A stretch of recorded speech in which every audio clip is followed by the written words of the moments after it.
Good morning. Welcome, first of all, to those who have braved an early, cold Saturday morning to be with us, and to the majority of people, I suspect, who are in their pajamas at home. Welcome also. You can get your coffee now and settle in. Yesterday, we basically went through the nuts and bolts of compliance regimes. Today we're going to do something a little different. We're going to carry it forward. And in this session, we're going to do three things. First of all, we're going to use a case study to basically highlight what we learned yesterday. And that case study, if you've looked at it, is basically a pastiche of every lawyer's collection of nightmares, and they all come together. With cases that are familiar to every Canadian lawyer, or environmental lawyer at least. Next, we're going to learn some lessons from the United States, and these are lessons not in how to select a candidate for president, but lessons in what they've done in the United States, including at the federal level. And that is not irrelevant to Canada, as you know. There were significant references yesterday to EPA experience, and one thing about the United States, they have a lot of money to throw at problems, sometimes wisely, I guess, and sometimes, as elsewhere, not so wisely. But we often look to the United States for new approaches to environmental law, going right back, of course, to NEPA.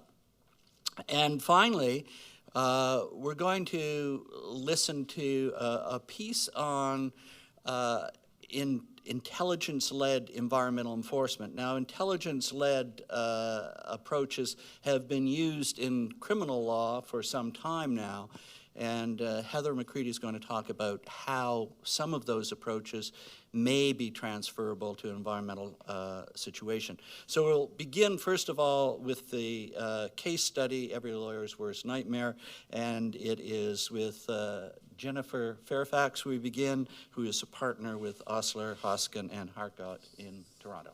Jennifer?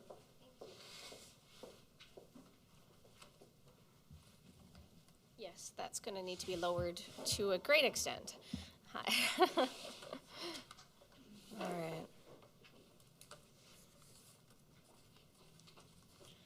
All right. So, as Owen said, we're looking at a hypothetical case study today, and it was my role to bring together the hypothetical case study.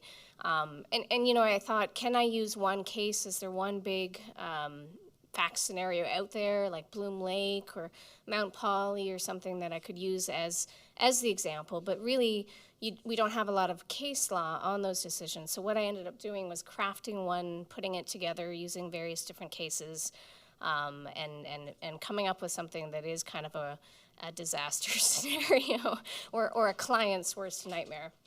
And depending on your perspective, a lawyer's challenge. So I'm going to go through a little bit the hypothetical fact scenario in case you haven't seen it in the paper.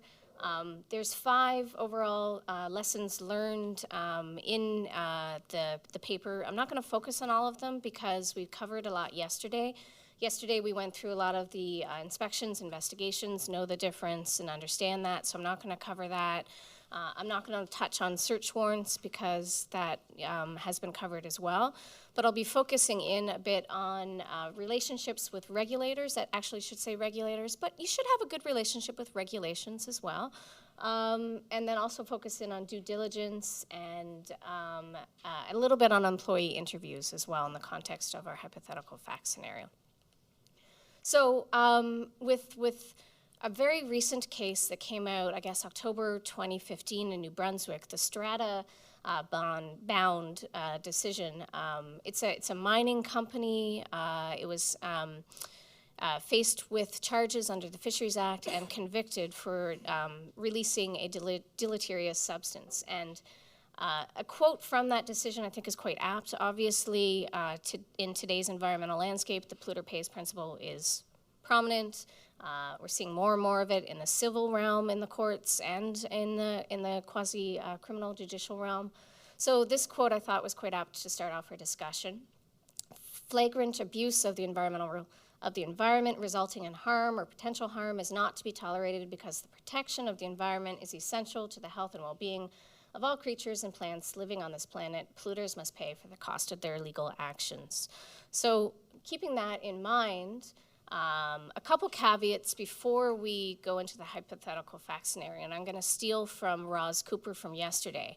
And that's basically, we're looking at lessons learned, best practices, but one size does not fit all.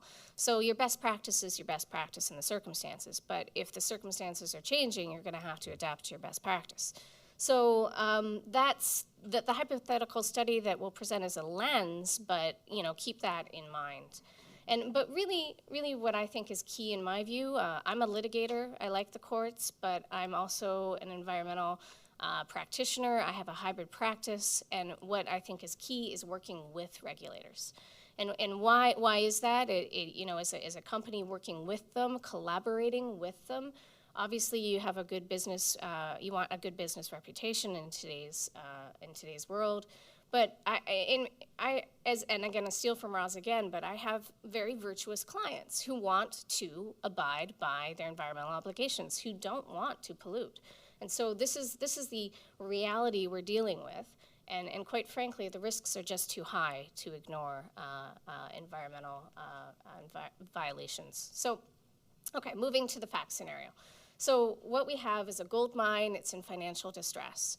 I specifically have not put it in the insolvency context, but if you want to put it there in your own minds, you can. But it's not there in the financial, in the hypothetical study yet. The mine site is in Remotteville, Canada, and I chose that because I didn't want to put it in any particular province. So, you know, take what you want from the study on that. It's in the care and management state, so it's not operating, and it's got heavily reduced staff. The tailings ponds on the site, they're continuing to accumulate water. Obviously, even though you're not operating as a mine, your tailings ponds will continue to accumulate water because of precipitation. And the legal height for the ponds, which all sites will have, is close to exceedance. So there's a risk of an overflow, an uncontrolled overflow to the environment with the approaching spring thaw. And the regulators, everybody's aware of this situation. They're conducting inspections, both provincially and federally. But the problem is communications with regulators have broken down because the company's in distress, there's reduced staff, communication's not doing well. So what happens is the regulators are not getting the response they need, and they order the mine to lower the water levels to a safe level. But to lower the water levels, the company has to, in their view, treat and release waters to the environment. And so you can actually do this under the metal mining effluent regulations. You can release mining effluent if it meets certain requirements for toxicity and if you've met the requirements under the regulations. But the problem is, in this case, they release the waters, and they find out after the release that the waters are toxic to fish. They failed the toxicity tests that are required under the MERS. The company can't fix the situation. They've tried to adjust the treatment system. It's not working, but they continue to release waters. There's a sudden bad storm weather, and there's an inadvertent spill of 100,000 cubic meters of water. It's not noticed by staff for many hours, but when it is actually reported. And before the spill and after the spill, some of the EMS, environmental management system protocols, aren't exactly followed. Inspectors visit, certain documents are voluntarily provided. So now, at some point, the inspection turns to an investigation. And so the inspector puts on his hat or her hat as an investigator and conducts employee interviews with legal counsel present for the corporation on company time, company's premises, and more documents are provided. Now, I understand, obviously, in Ontario, we've got the two separate divisions with the inspector and then the investigators at the IEB. But in the federal context, that's not the case. I've dealt with Environment Canada, where in the morning, the inspector is wearing the hat of inspector. 1 hour later, the same person is wearing the hat of investigator. They're also acting as interim manager of all at the same time. So you have the same person conducting the investigation and actually doing the search warrant, and the next day they're inspector. So you're dealing with that kind of situation. So despite voluntary cooperation, the investigator arrives unannounced and does conduct a search warrant and takes files, those in plain view, and also some potentially privileged ones. So prosecution is commenced, and the employee interviews are used as admissions against the company without calling the employees to testify. And so all while this is happening, all while the investigation's ongoing and the prosecution commences, obviously inspections are continuing because the inspectors need the company to maintain compliance with ongoing compliance with environmental laws. So again, these are the 5 lessons learned that you see in my paper. And I guess the first one really, and I think it's, again, a key one from my perspective is that relationships with regulators, and that should say regulators, must not be allowed to break down. And I do think it is a red flag when you see that happening, and I've seen it time and time again. And I've had inspectors say it to me when I've become involved in a file and I'm trying to bring a site back into compliance and getting everybody working together. The regulator, the inspector has said, look, I've lost confidence. I don't trust your company's people anymore. I don't feel like it's transparent. I'm not getting the information I need. And that's when you see the shift happen, I think, from voluntary compliance or abatement measures to mandatory compliance, and the orders start happening. And once you're there, and the inspectors have said this to me, it's an uphill battle to get you back down to the voluntary compliance world. So what do you do to help prevent that? As a lawyer advising your clients or as a company, a couple things you can do is assign a reliable point of contact. So there's one person within your corporation with whom you have a great deal of trust, who establishes that point of contact with the regulator, is the recipient of requests, is the person who provides the information, makes sure the information being provided is consistent and accurate, and responds promptly to inquiries. And then other things you can do is actually develop a proactive relationship with the inspector. Provide information proactively. If you're doing something at your company that's improving your environmental management system or is improving your water management plan as a mine, tell them about it. Obviously, reporting is a key one, but when you're in the situation of a company in financial distress, whether it's insolvency or otherwise, and operations have to cease, whether it's temporary or permanent or otherwise, be proactive. Reach out to the inspectors, the regulators, and tell them about it. We've done that in files in the insolvency context where the client's about to file, and instead of just letting them file and everybody finding out about it through notice, beforehand, give the regulator a heads up. Look, we've got to do this. We'd like a meeting. We'd like to discuss this with you. And we'd like to hear your concerns and have that meeting. So, and we've seen that work. I've seen it in cases where that proactive wasn't taken and the knee-jerk reaction from the regulator happened. A notice of intent to issue a direction under the Fisheries Act was hit the day of the filing. Once they knew about it, they sent out the direction. The day of the filing in the CCAA context, an order was issued right away. So because the regulator is worried, this site's in trouble, it's going to be abandoned, environmental obligations are not going to be met. And so you can have that meeting and be proactive and assure the regulator that that's not going to happen during the process that's underway. So bottom line is work with your regulators, establish that positive relationship. The regulator doesn't have to be the enemy and shouldn't be seen as such. Okay, so due diligence. You'll probably laugh, but people are probably very sick of lawyers saying paper, paper, paper, paper what you're doing, paper what you're doing. But I think it's absolutely crucial that clients do create a paper trail of their due diligence. And yesterday, people went through the nuts and bolts of what due diligence is.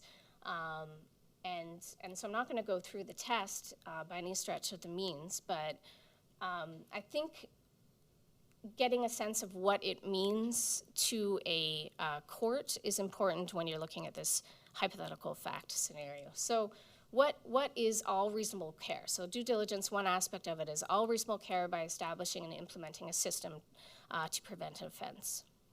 So what is all reasonable care? Courts have often defined it by what it's not, but sometimes haven't quite defined what it is. So what it's not perfection. It's not superhuman efforts. It's not all reasonable, all possible or imaginable steps. But it is a high standard of prompt action that a company needs to meet, and awareness and decisiveness. So courts have looked at various factors. People mentioned the Commander Business Furniture case yesterday. I've bolded a couple factors that are relevant to our fact scenario in particular. One being alternative solutions, whether they're available to the company to help them prevent an offense, industry standards, preventative systems, and economic considerations. So in our fact scenario, thinking back to it, have they established all reasonable care? Did they implement the EMS that they needed to? That one's a little bit more obvious, no. Were there alternative solutions available? Economic considerations. How relevant is it that this company is in financial distress right now? So in this case, all reasonable care. So the problem in our fact scenario is that it's foreseeable that during a non-operating state, you're going to have environmental incidents. It's foreseeable, obviously. That it's foreseeable that you're going to have to meet your environmental obligations when you're not operating. That doesn't really matter. So should the company have reduced its staff and resources to the extent that it did? Yes, you're in financial distress, but what do you do about that? So in the Syncrude decision, it's just an example that courts in Canada do look at the reduction of staff and resources and consider that, at the time of the incident and prior, and consider that in analyzing whether due diligence has been met in the circumstances. And in Syncrude, the company was convicted for failing to deter birds from landing in its tailings pond. It was fined $3 million, and the court did find that they did not meet the due diligence test, in part because resources, staff, and deterrence were reduced prior to the incident. So EMS, you heard a lot about this, I think, yesterday, that EMS is a key element in all reasonable care. And obviously EMS, can't just be in place. It actually has to be followed, and it has to be updated and reviewed and not sit on a dust collecting shelf. So just because you have one doesn't mean you're going to guarantee compliance. And in fact, having one and doing nothing to meet it is probably worse, because then the court's going to say, you had this in place and you didn't actually follow it. So there's a couple instances, actually there's probably a ton of instances where this has been the case and companies have been convicted for either not having proper EMS in place or not following it. And I've just given you 2 examples here, but I'm not going to belabor that. And in our particular fact scenario, it's pretty obvious that they didn't follow their EMS. But what's more interesting in our fact scenario is the alternative solutions sort of prong of the due diligence test. So what really could our hypothetical mining company have done in the circumstances?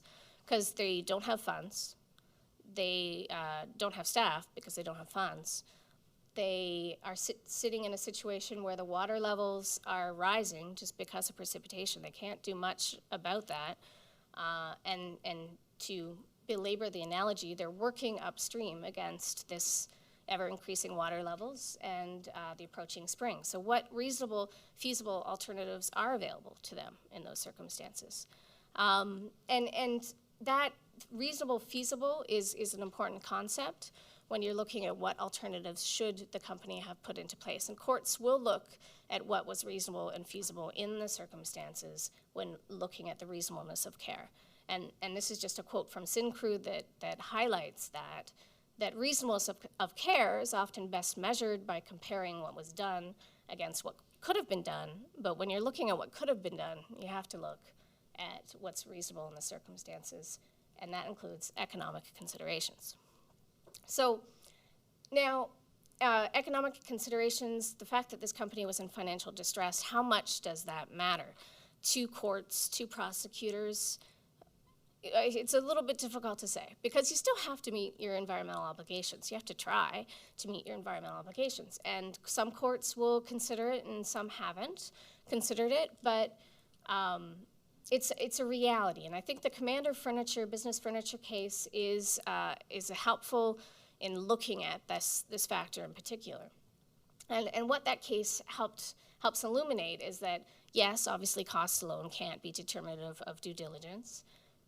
And on the one hand, you've got the economics of these various possible alternative solutions need to be taken into consideration. It must be weighed along with all the other factors in assessing whether due diligence has been met. But on the other hand, and this is a nice quote, even in the bleakest of financial times, the environment must not be a sacrificial lamb on the altar of corporate survival. So obviously, it can't be determinative. So courts do what they typically do, which is a balancing exercise when faced with these things. And they look at a pragmatic approach, because if you just ignore the economic realities that this company is facing, then there's no air of reality to the exercise of assessing due diligence. So they balance, the need to protect the environment with the cost of the measures. So obviously, if you're going to have there's a hugely, highly foreseeable risk of a really bad thing happening to the environment, then the court's going to expect you to spend whatever you can spend to prevent that from happening.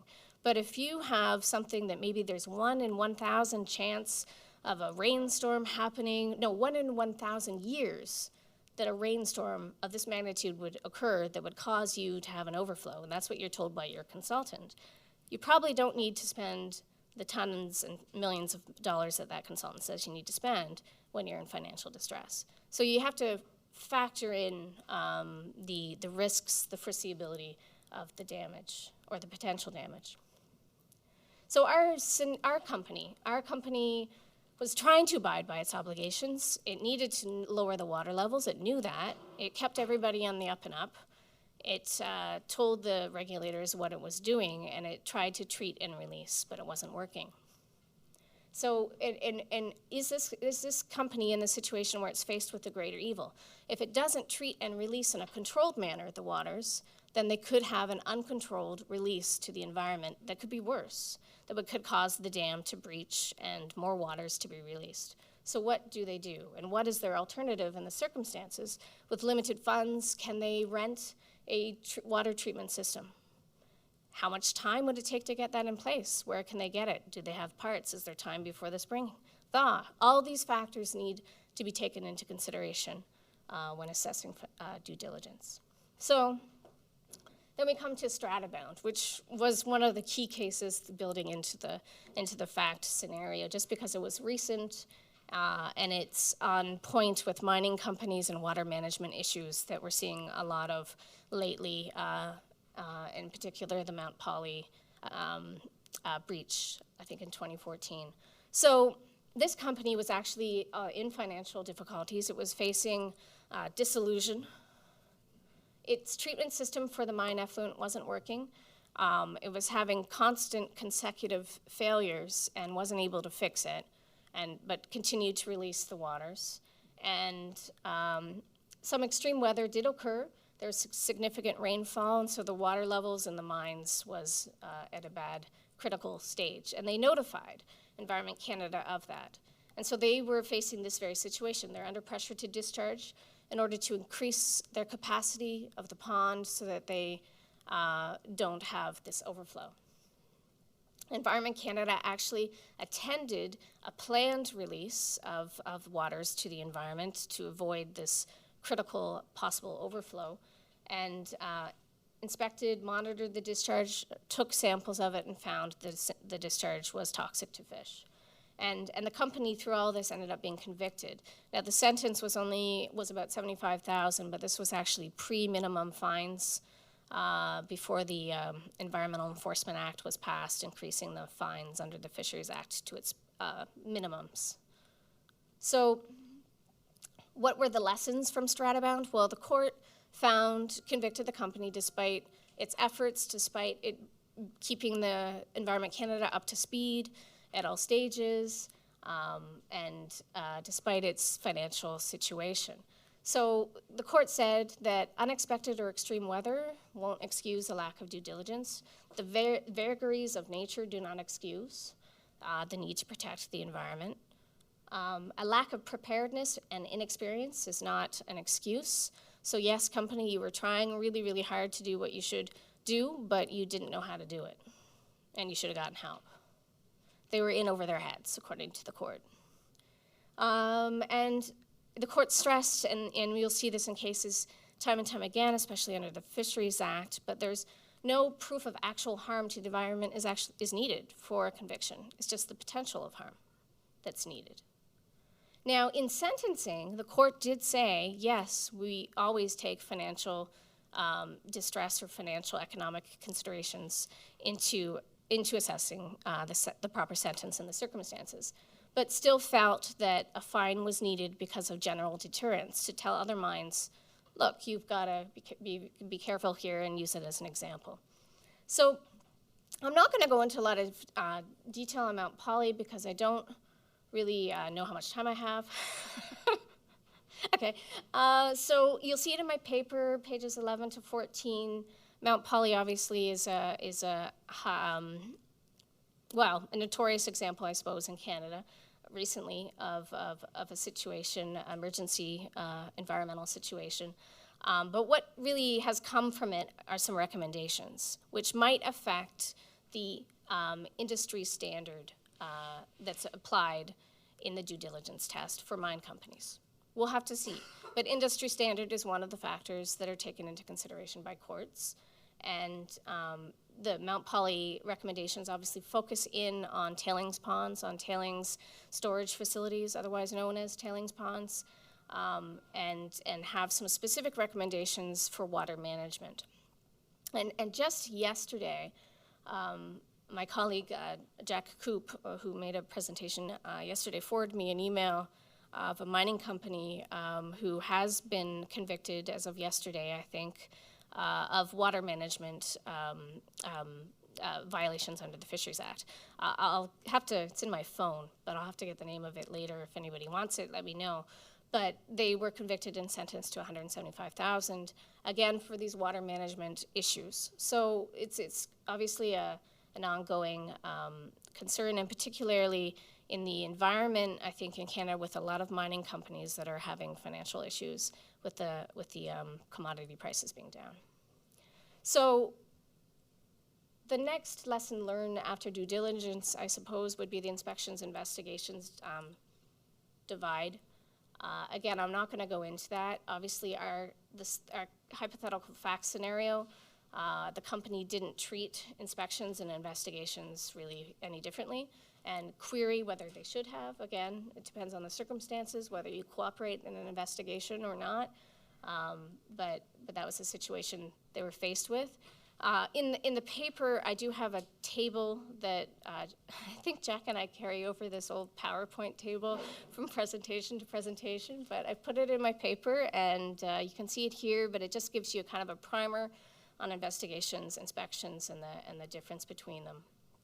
But I want to focus in a little bit more on employee interviews as one of the lessons learned. Again, in our fact scenario, the company allowed employee interviews on company time and the company premises, with the lawyer for the company being present and scheduling the interviews, et cetera. And really that is taken right from the Syncrude decision, which everybody mentioned yesterday in the context of employee interviews.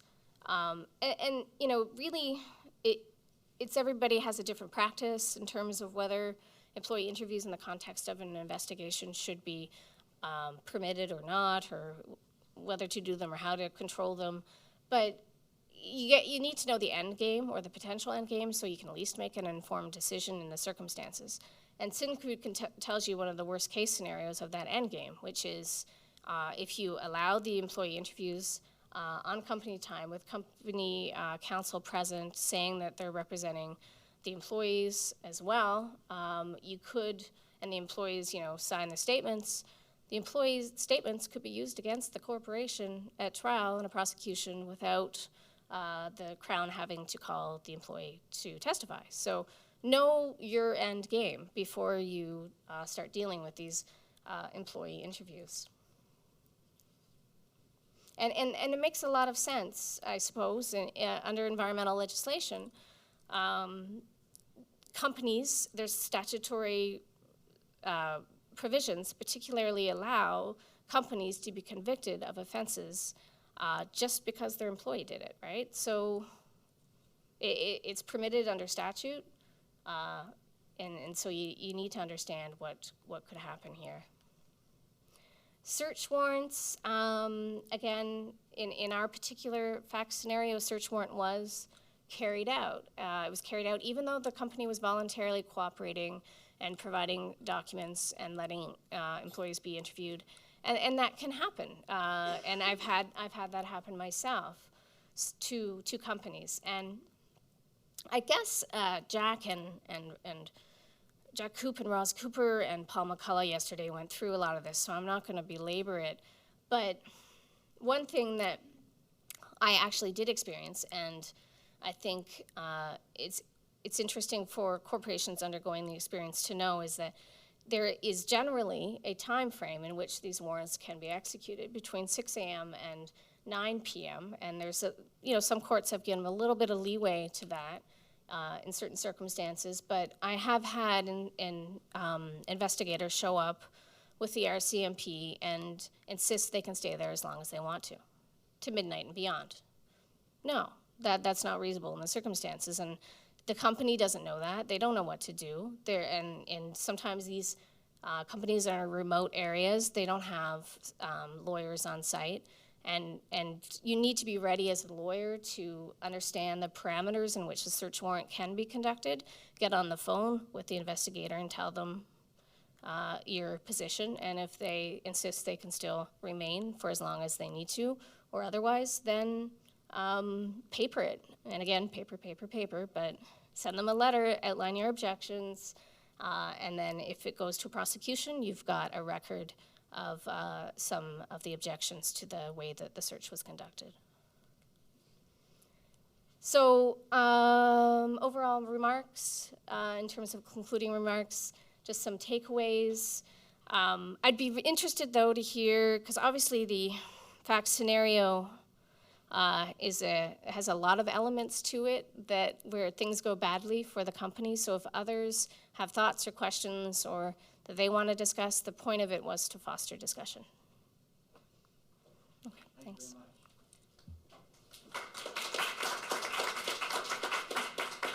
You can stay right there. We have time for a few questions, I think. Yes.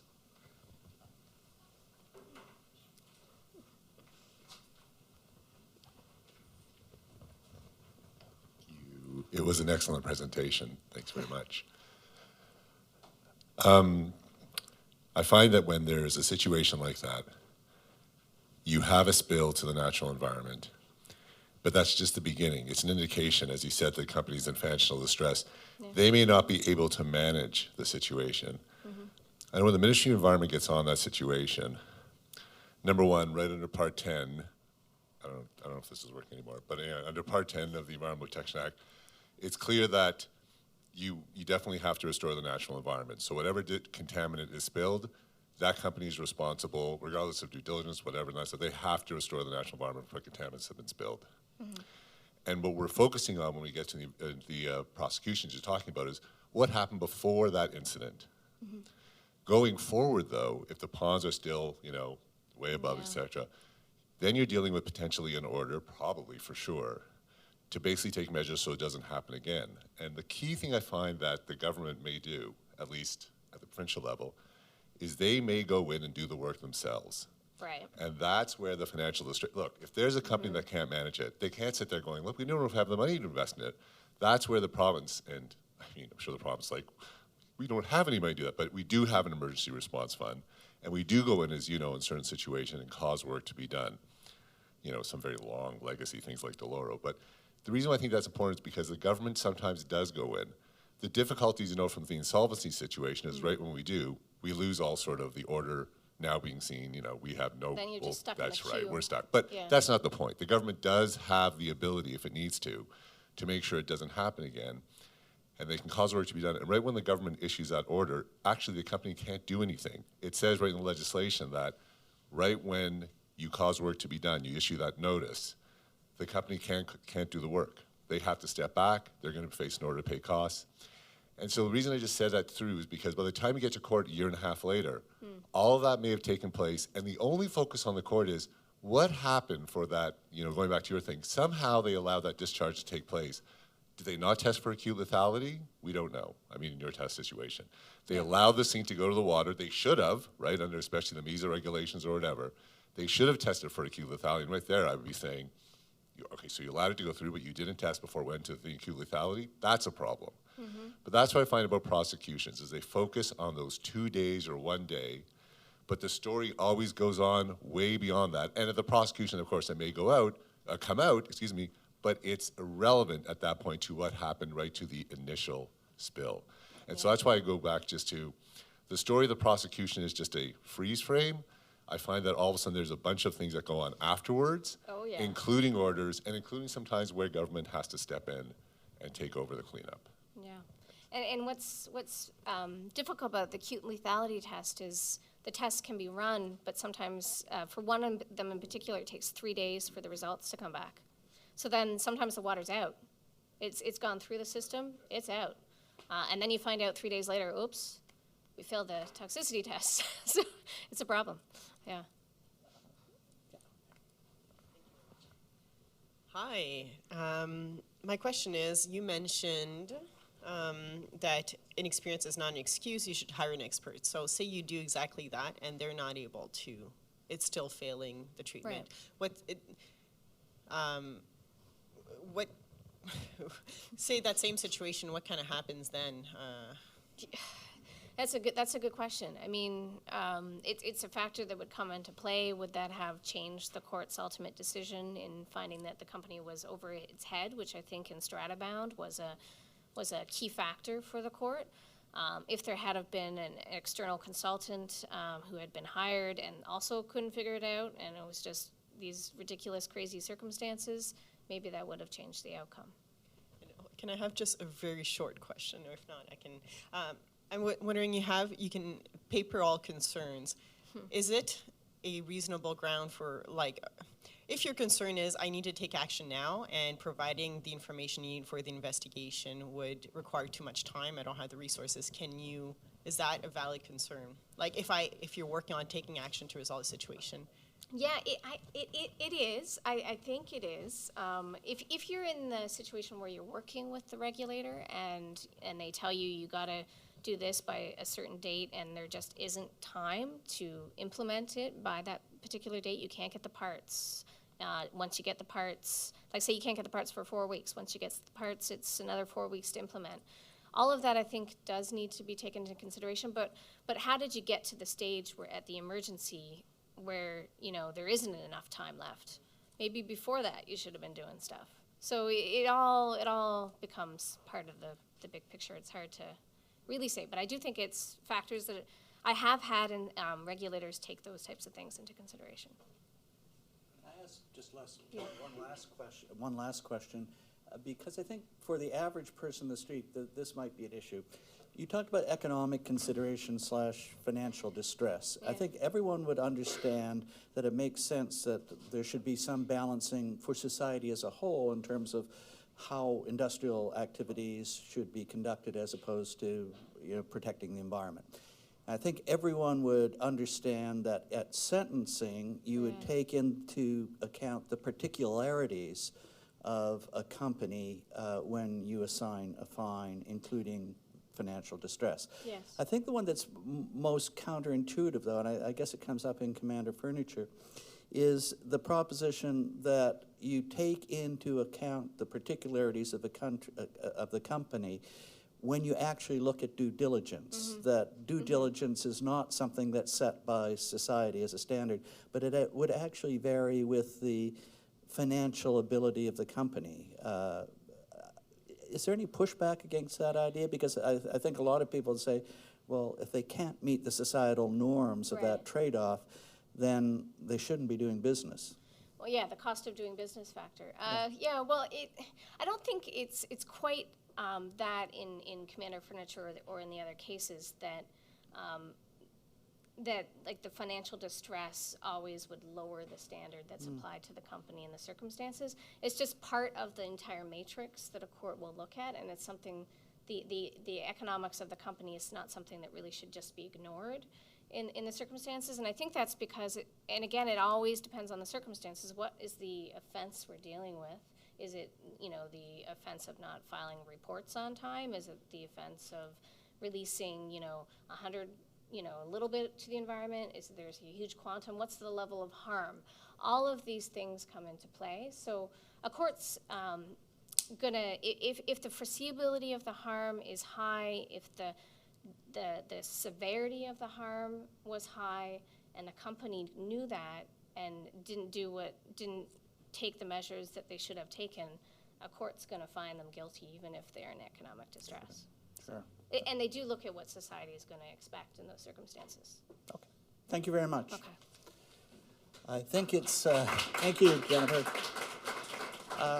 We're going to move on now, and we're going to hear from our American cousins, or at least cousin.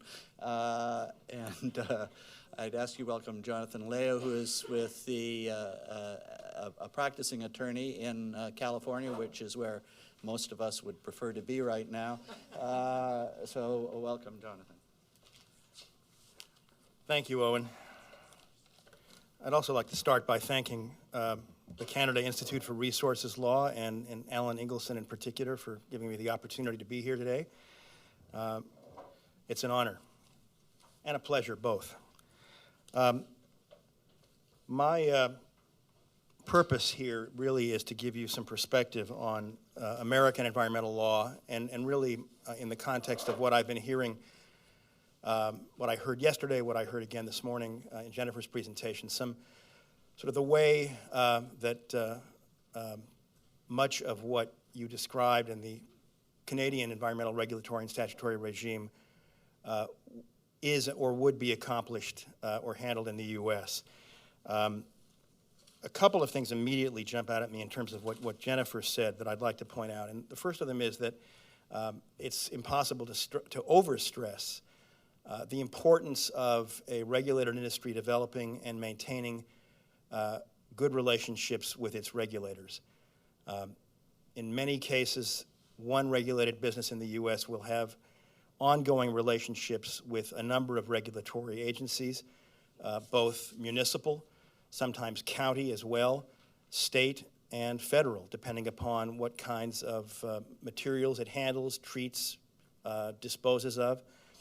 And it is truly critical to keep costs down and to maintain good relationships, which will only pay dividends, positive dividends in the future, for company staff at the facilities that are regulated, as well as in-house counsel and outside counsel, to develop a good working relationship with regulators. I don't mean taking them out to lunch or having a beer with them necessarily. In some cases, it's the last thing you'd want to do. Maintain a professional distance, professional relationship at all times, but, and here's the key, you need to be perceived as having integrity by regulators. And when you are, like many of us, a lawyer, you sometimes have an extra burden that you discover you come into play with, which is, at best, mistrust, at worst, contempt, because you're perceived to be a mouthpiece for the business that you represent. You're expected to bend the truth on a routine basis as far as it can be bent in order to protect and further your client's interests. And so, on occasion, you will find that regulators are transparently taking everything you say with a grain of salt because you're the attorney. I found that occasionally telling some good attorney jokes to regulators helps to break the ice. But the point is that particularly, again, when you're counsel, whether in-house counsel or outside counsel, you really ought to, in the U.S. at least, and in certain jurisdictions more than others, be conscious of the perception of the lawyer as someone who is there to spin the facts. The more that you can be straight with regulators on behalf of your client in the way that you present facts and the way that you work with those facts and the way that you show that your client and you are there to fix problems, avoid problems above all, but fix the problems that are obvious. Don't shy away from being honest about what has become public record and may be adverse to your client. If it's known, if it's public, the regulators know it, don't pretend it's a secret. Deal with it, it's open, it's out front, and you're going to be able to do a lot better work. What I want to cover quickly is some of the things I've been reacting to in the last day, yesterday. This is not going to be organized other than in terms of some of the things that were said by different speakers yesterday, which I want to provide some American perspective on. And I'll start with three examples that, from cases that I've worked on. Two are criminal prosecutions. One, actually there are two very short ones, in the context of the California Environmental Quality Act, known as CEQA, which is the California state's equivalent of the National Environmental Policy Act, NEPA. NEPA, which I've heard mentioned a couple times, is the piano of the instruments available in environmental laws in the United States. It's the mother of all environmental laws. It covers all territory. Whenever any project requires any governmental agency discretionary approval in order for it to be implemented, it requires environmental assessment, environmental review. The criminal ones first. All clients are not virtuous. It is true, in my experience, that no one wants to pollute, but the incentives to pollute when you are financially strapped, when your business is financially strapped, when it looks at the costs of a water treatment system, when it looks at all of the ancillary costs of employing experts and consultants as well as your own staff. If you're not doing well, then you're looking for ways to cut corners. And to this day, 40 years later, after the environmental law started to get enforced aggressively, and certainly in California and other jurisdictions in the US, this is still a response of a lot of businesses.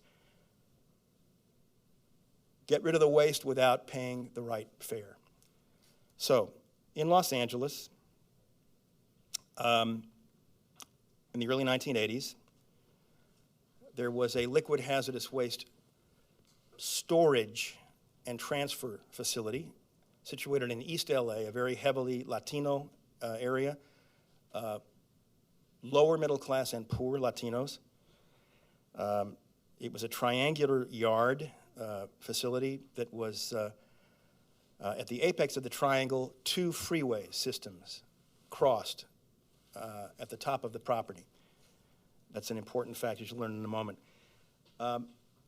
My environmental crimes prosecutorial unit in the Los Angeles City Attorney's Office routinely helped the Bureau of Sanitation issue permits to businesses that needed to discharge treated waste to the city's sewer system because of the industrial processes they engaged in.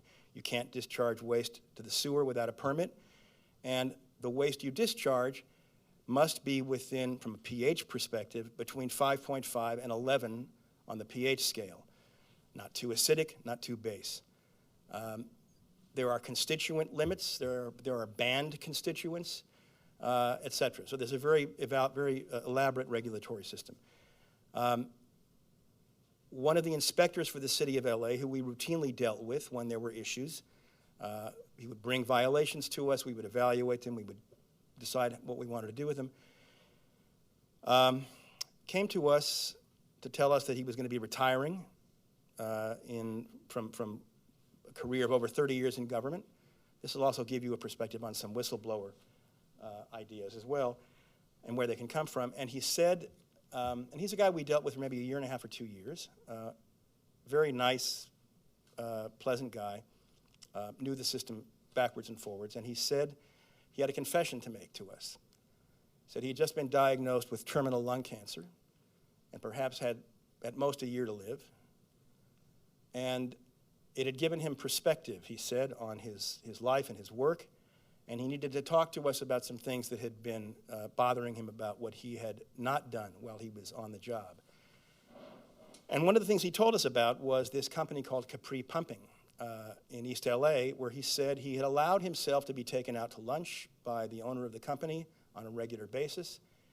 essentially he had looked the other way on a number of occasions and not filed notices of violation against the company. And because of what he recognized was the magnitude of his own neglect of his job, you could use stronger words, of course, he wanted to come clean in more ways than one. So he gave us a lot of information about what Capri Pumping was doing and how they were doing it. He asked for immunity from any prosecution, personal immunity, if we were to file charges against the company. We had not yet brought any criminal charges against anybody. This was very early in the game for us. But when we went to the company, we got a civil inspection warrant and discovered that there were 8,000-gallon Baker tanks on the property holding hydrochloric acid, hydrofluoric acid, different liquid cyanide wastes. This is a company that picked up in vacuum trucks highly toxic, highly acidic aqueous wastes from the aerospace industry facilities in the San Fernando Valley in Los Angeles, from major electroplating facilities. So there were chromic metal wastes. And the Baker tanks, 8,000-gallon Baker tanks, had corroded bottoms, rusting sides, sitting on bare ground. There were no berms. There was no secondary containment. They had a private lab on their site that they operated. The laboratory director, when he was interviewed, had a very strong smell of alcohol in his breath. One thing led to another. We discovered that there was a priest in a Catholic church almost across the street from this facility who talked to us about some of the health concerns that the residents were expressing to him. It turned out that after a series of other inspections, children in families that abutted this property, because they're so poor, grow their own vegetables for their own food, their own consumption.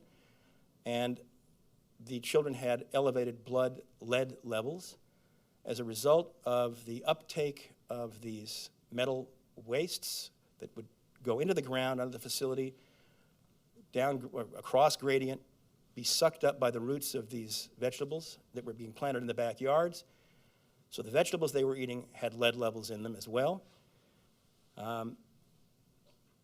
It was an example of how bad an operation can be, how long it can exist despite regulatory oversight. Obviously, the regulatory oversight here was wrong. But it's an example of a number of things, where you can get your information from, and also the importance of knowing your neighbors. We were able to we used civil injunctive relief to close this place down, but we did it and we could not have done it as successfully without the help of the neighbors. The residents who, with the help of the Catholic priest, were able to work with us, help us develop evidence, and show in the early days of environmental prosecution a very, very, we were all ignorant in those days. Nobody knew what the rules were. We were making it up as we went along. Judges didn't know about this law. We had to educate the judiciary in the city of Los Angeles and the county of LA. The defense bar didn't know how to defend industrial clients. So we were all learning as we went along. And with the help of neighbors who have obviously a vested interest in their own health and their own community, we were able to get very good results.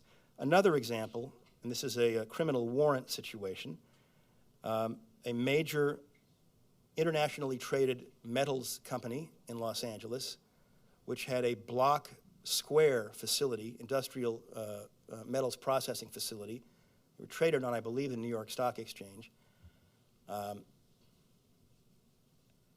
Was so large that, and by virtue of the fact that its property was situated directly on the border separating Los Angeles County from Los Angeles City, so they had to have, and they had multiple discharge points into the city and the county sewer systems, so they had to have permits from both the county and the city depending upon where their discharge points were. We got a phone call, this little fledgling prosecutorial unit in the LA City Attorney's Office. We got a phone call one day from a man who said, I've seen some of the news about your prosecutions, and I have some information I think you'd like to know about. But I have to meet you in a very public place. It's got to be in the middle of the day. There've got to be a lot of people around. And I'll have some equipment and some diagrams that I can show you. No more information. He set a time and a place. You know, we're greenhorn young lawyers and haven't done any other legal work before, and we're thinking this is a setup. We're going to get blown away. I mean, we're in LA. We were thinking Hollywood, and so we got LAPD undercover, 3 or 4 LAPD undercover officers to act as backup for us. We had a rough physical description of this guy that he'd given us so we'd recognize who he was. We met him in a restaurant in a mall just east of downtown Los Angeles at 12 noon, lunch hour, so lots of people around. And we see this guy walking toward the restaurant with a very large duffel bag. Now, I mean, you think of this now in an age of international terrorism, and the stakes obviously get even higher, but these were the young and innocent days in the early 1980s. So he was intercepted. He was patted down. He was asked if he was the guy from Plessy Precision Metals. He said yes. They opened up the duffel bag. They confirmed that there were pipes, joints, plumbing, some electrical wires. That was all that was in the bag.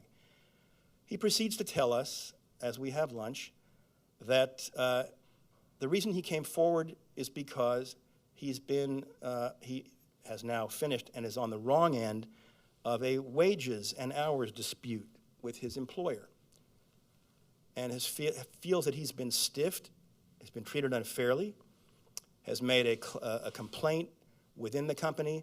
It was denied. He feels like he's unappreciated, being treated unfairly, and he's basically blowing the whistle on his employer. A very important lesson in terms of labor relations: keep your employees happy, and to the extent that you're outside environmental counsel working with in-house counsel in a corporation, get to know your human resources people. Get to know the in-house counsel who deal with labor and employment law, and quite seriously, make them aware that they need to help you identify employees who they feel are disgruntled, may have a reason to retaliate against another employee they may be working with, or against the company itself. It can't hurt to have as many feelers out as possible. Long and short of it is, this guy says to us, about three-quarters of a year ago, he was instructed by the vice president for environmental management at the company to set up a rigged system, both electrical and plumbing. He was the chief plumber and electrician for this facility. Set up a rigged system whereby when the county inspectors arrived to check the clarifier and discharge point into the county's sewer system, a switch could be flicked on a wall, fresh water flushed through the county clarifier and into the county system, and untreated waste routed through the city system. And when the city inspectors came, a different switch was flicked and the reverse process occurred. Fresh water was flushed through the city clarifier, untreated waste or marginally treated waste was flushed into the counties. He had a memo, days before email, instructing him to set this up. The writing was on the wall. So first thing we did was to work with the Sanitation Bureau of the County of Los Angeles, as well as our own city inspectors from our own sanitation department. We got a combined warrant from for the county and the city systems, and monitored discharges for about 2.5 to 3 weeks. Found out when these discharges were most likely to occur, and went in with a warrant at the appropriate time. And as we reported to the press when they asked us how we did, they said we caught them with their hoses out and their pants down.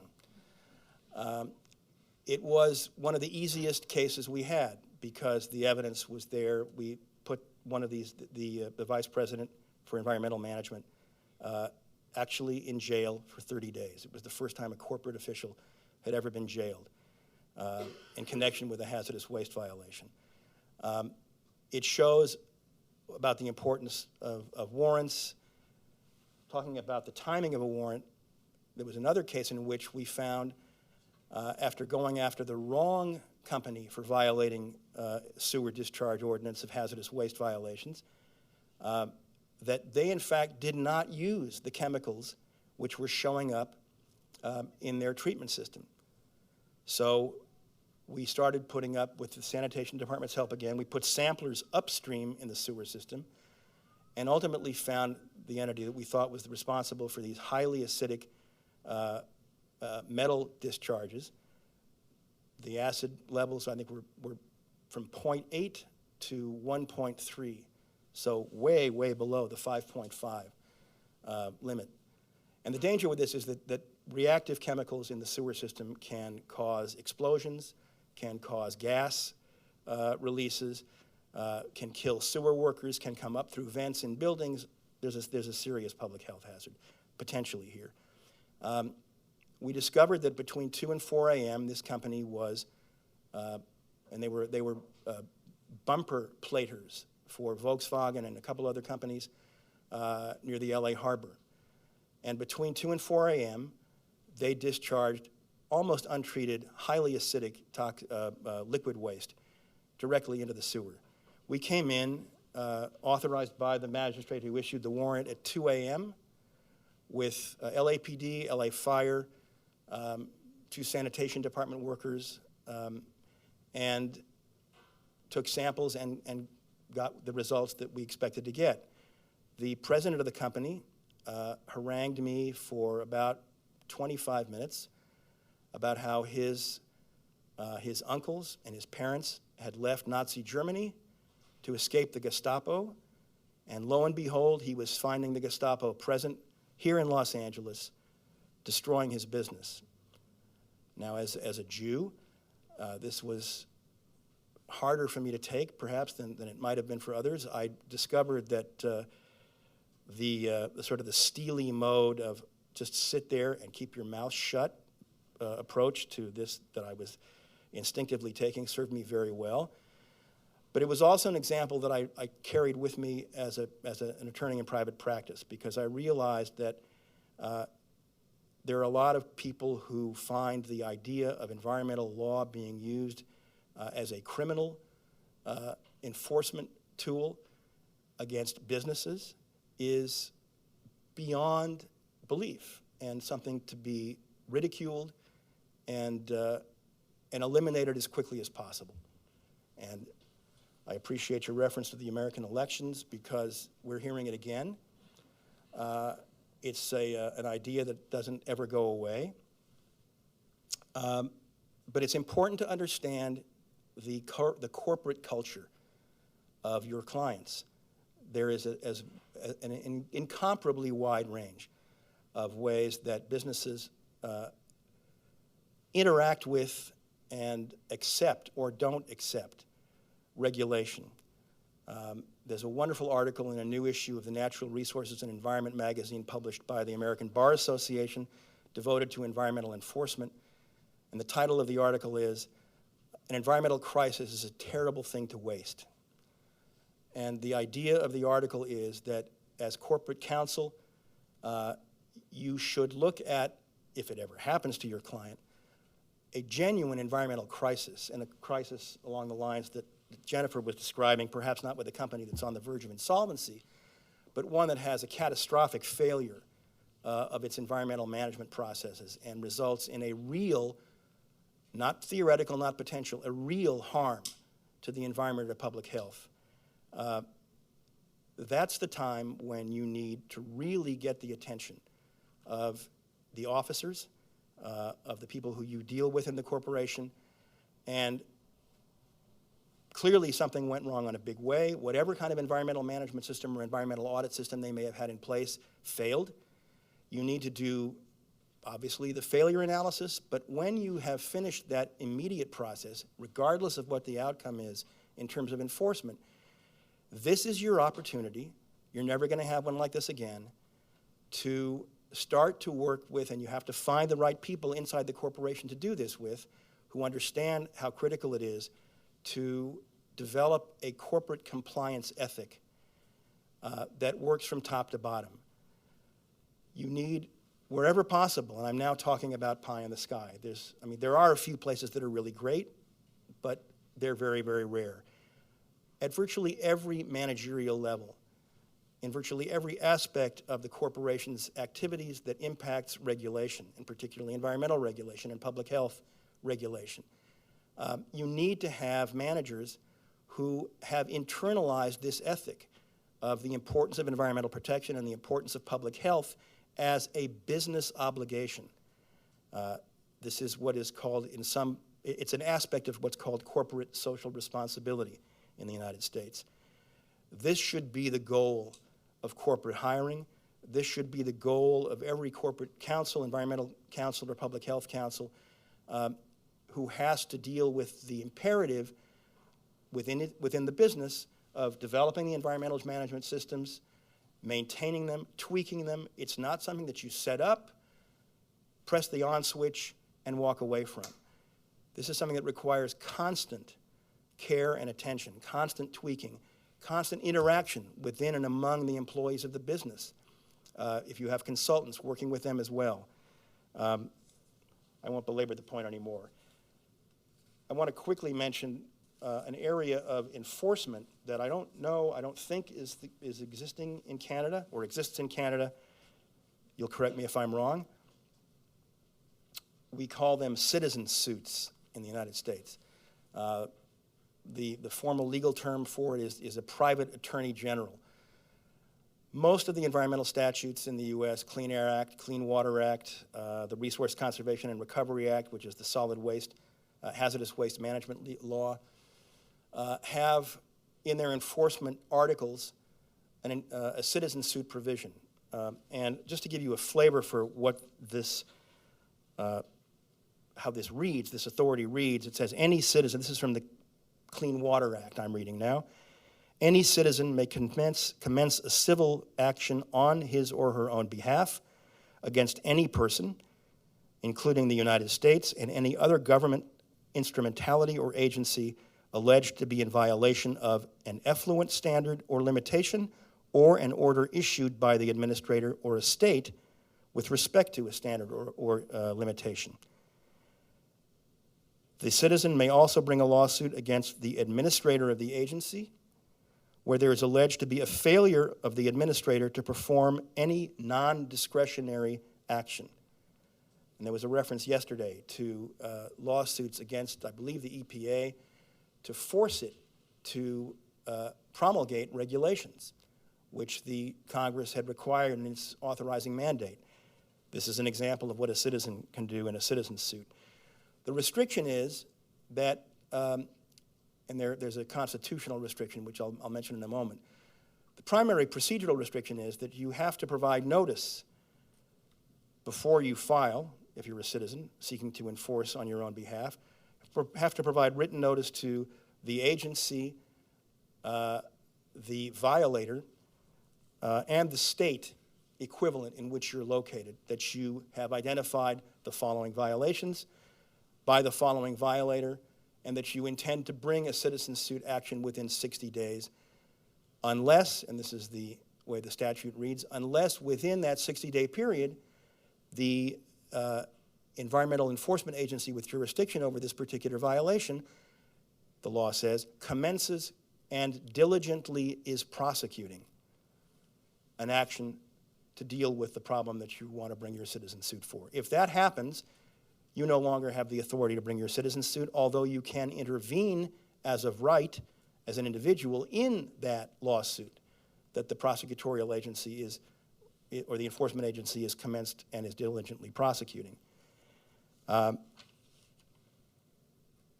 The incentive, and I'll get to the constitutional limitation next, the incentive to do this on the part of a citizen or a citizen's group is that and again, the statutes that authorize this have these provisions as well. When the court issues any final order under this section regarding citizen suit enforcement, it may, and I'm quoting now, award costs of litigation, including reasonable attorney and expert witness fees, to any prevailing or substantially prevailing party. You've got to fund the litigation, obviously, on your own. You've got to put the costs up front. But the incentive is, and you don't do this casually, of course, you have experts, you've ballparked what your chances are, you have an idea that you can make the violation out and that you will prevail or partially prevail. And if you do this, then you will get those costs reimbursed. And there may also be the opportunity for you to recover a bounty as well. The constitutional limitations, very briefly, are that in the last 10 to 15 years of the much, much more conservative U.S. Supreme Court under Chief Justice John Roberts, in a couple of cases where the late Justice Scalia issued opinions, the requirement of citizen suits that a citizen is defined in the statute as any person having an interest which is or may be adversely affected.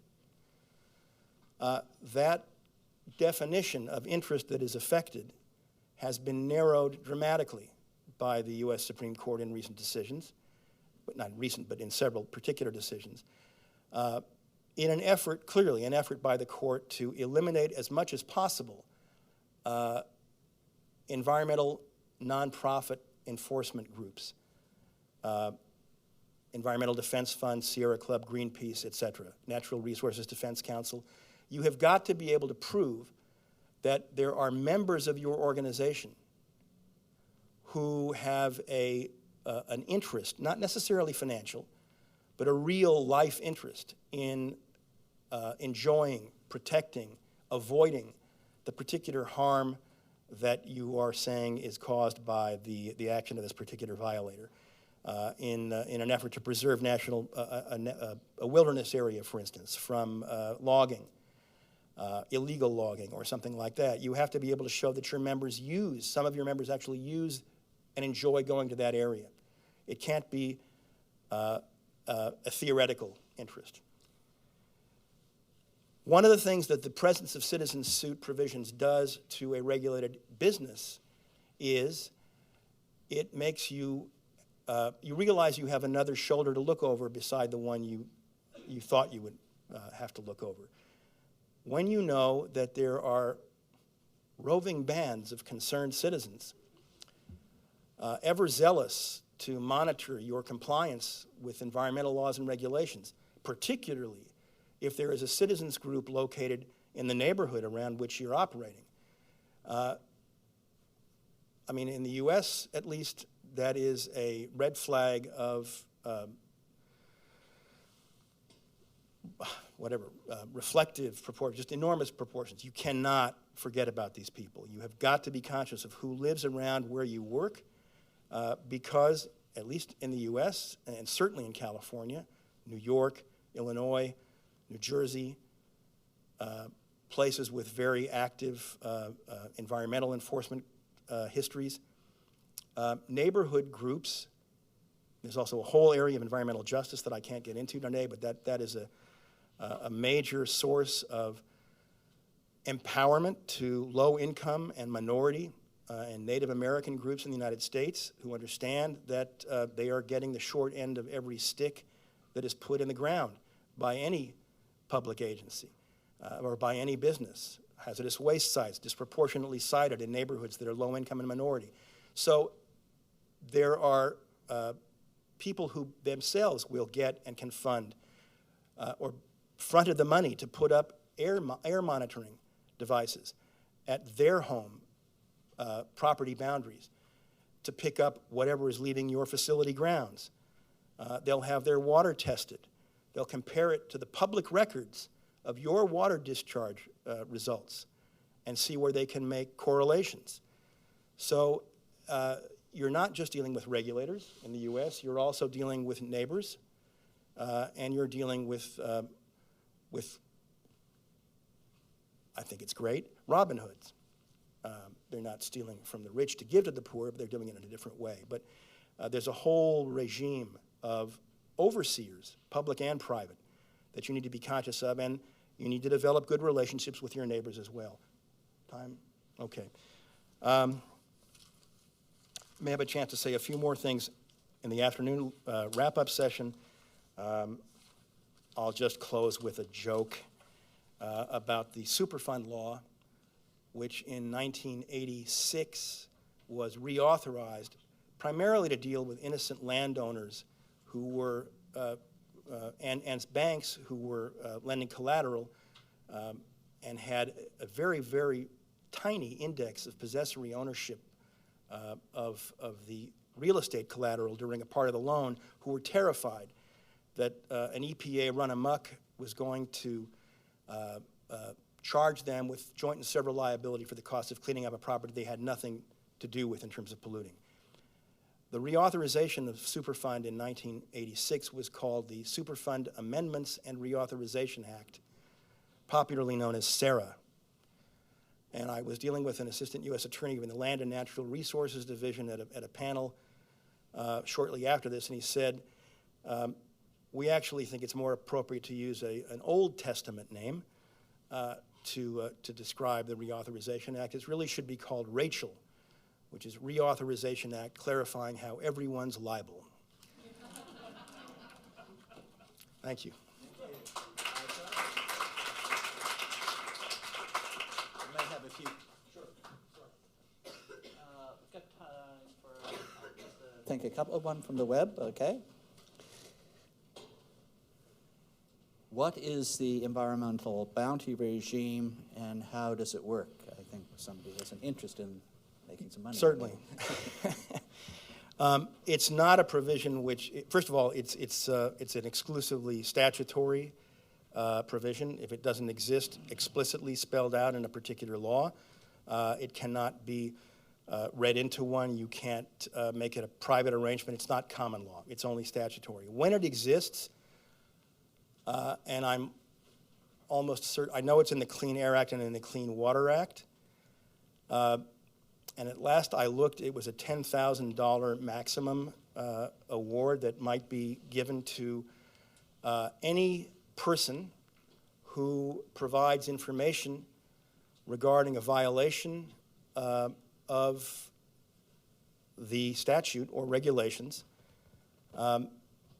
which has a potential for substantial endangerment of public health or the environment. So you can't get a $10,000 bounty for pointing out that someone failed to provide a required record to an agency within 5 days of its due date.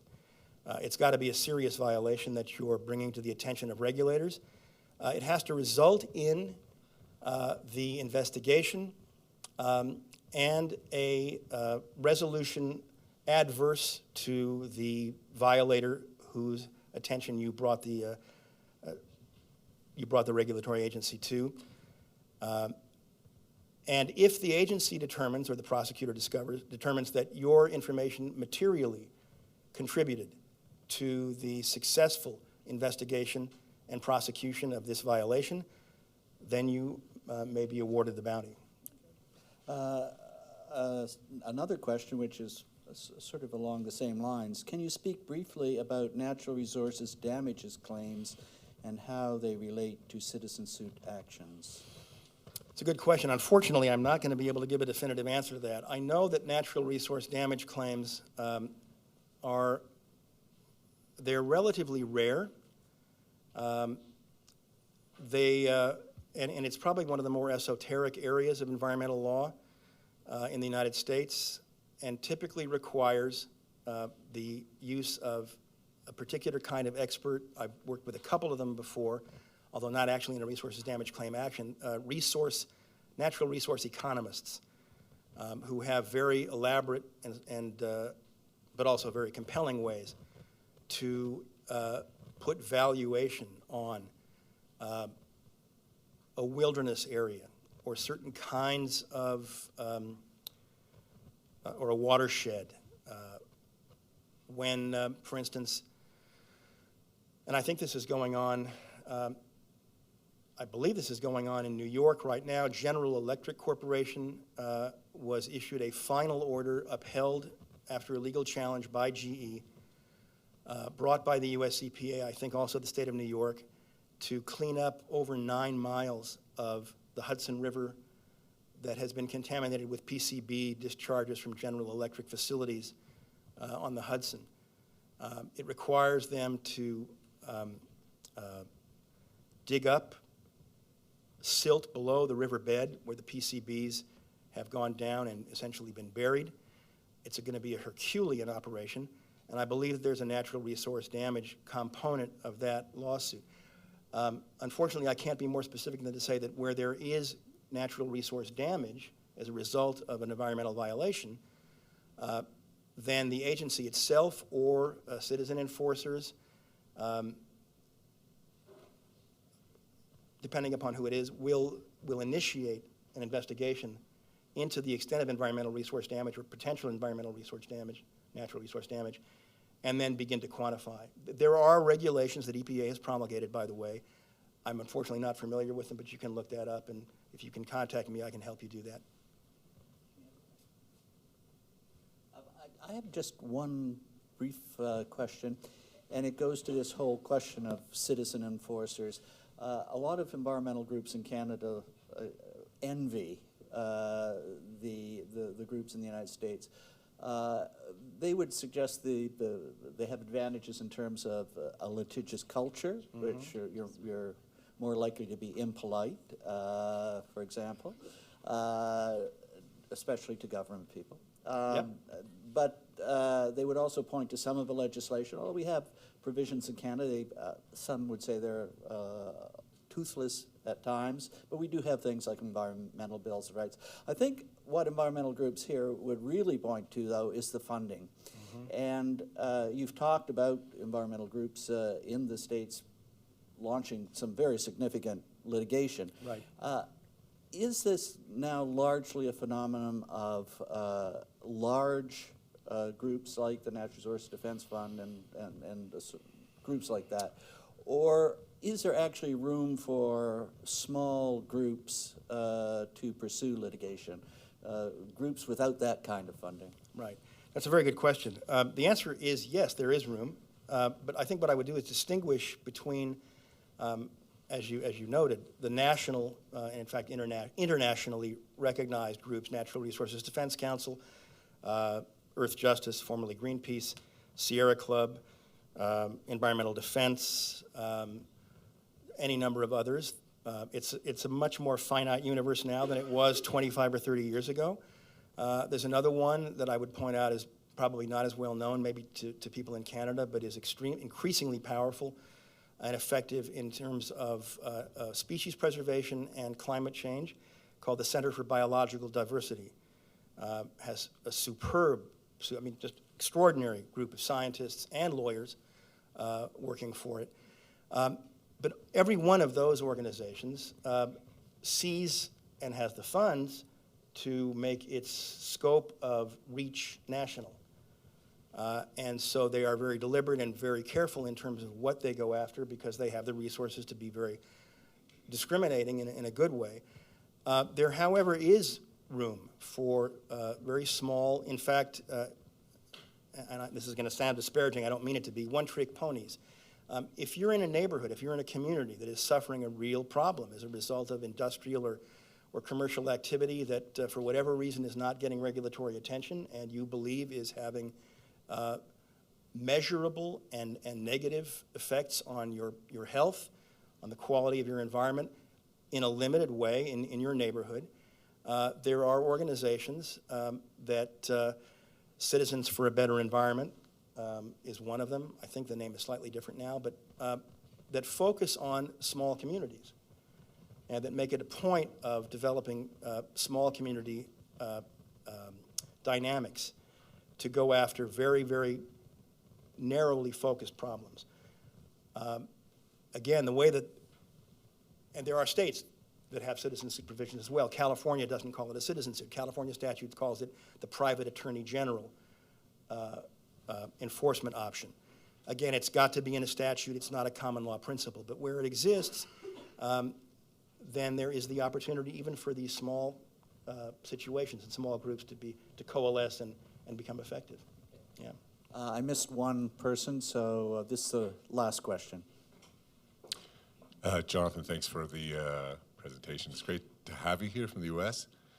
And I just wanted you to talk quickly about the criminal versus civil. In the first case that you cited, you decided to go civil, Right. and then criminal, because I think what you've heard here is we have a real concentration on using prosecutions for everything. Right. I mean, the perfect example of that, which I think is just a ridiculous tool, is we have these things called tickets.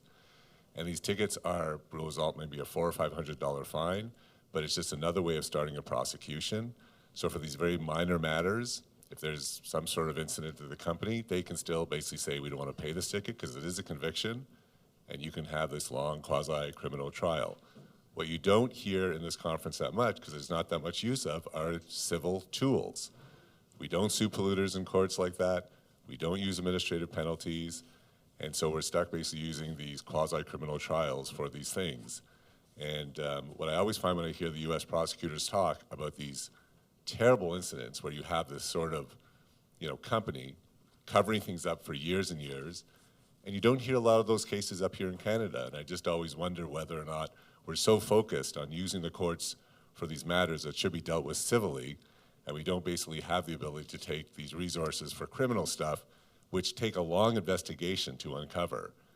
So I just wanted to talk to you about the civil versus criminal. No, you're right, and we did talk about this yesterday, Jamie, and I appreciate your bringing it up again. There is, I'm gratified to say, there's a very, very wide range of enforcement arrows in the quiver of enforcement agencies, both regulatory and their prosecutorial, and when I say prosecutorial, I mean civil and criminal prosecution, prosecutorial agencies. What I call the early days of environmental enforcement in the U.S., the early to mid-1980s for us, when criminal prosecution. I'll make this as quick as I can, and I'm glad you brought it up because I discovered I'd forgotten about this. In the Clean Air Act, in addition to administrative, what's it called? Administrative assessment of civil penalties provisions, there is what's referred to as a field citation program, where the EPA, and it has implemented this in consultation with the Attorney General and the states, has established regulations to enforce minor violations of the Clean Air Act with civil penalties that may not exceed $5,000 per day of violation. There is a host, the usual range of due process hearings, opportunities, notice, opportunity to be heard, appellate remedies, even for this field citation program. My perception is that both lawyers, enforcement lawyers, prosecutors, and regulatory agencies, and certainly corporate counsel, are thrilled that there is this range of options that is now in place and able to be used by enforcers, so that they can argue, the violators can argue, okay, game's up. We're not talking about whether it happened. We're talking about how serious it was. We're talking about what our own history was. We have a great compliance record, or our compliance record isn't great, but it's not terrible. However you can spin it. So we ought not to be punished this way. We ought to be punished that way. And because this is all public record, you have access to a history of what the regulatory agency's enforcement has been with respect to a particular mechanism that they've used in the past. You can take this, compare your behavior to what's gone on in the past, how that was enforced, and say, we're more like them, not like these guys. Do that accordingly. And that's now possible to do to a much greater extent. Thank you very much. And I think it's obvious everyone's interested in the American experience.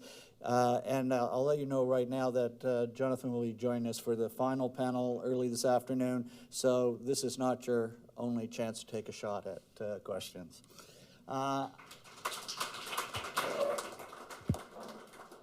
Final presentation is by someone you recognized from yesterday, Heather McCready. She's back, and is going to talk to us now about, again, sort of a cutting edge, at least in Canada, a cutting edge approach to environmental enforcement, taking lessons from what's happened in criminal law enforcement.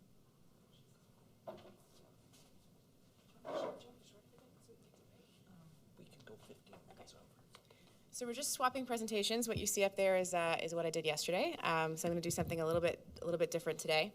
I'm going to talk to you about the use of intelligence in regulatory enforcement. There we go. And I'd actually like to thank the two presenters before me who provided really excellent context for what I'm about to talk about.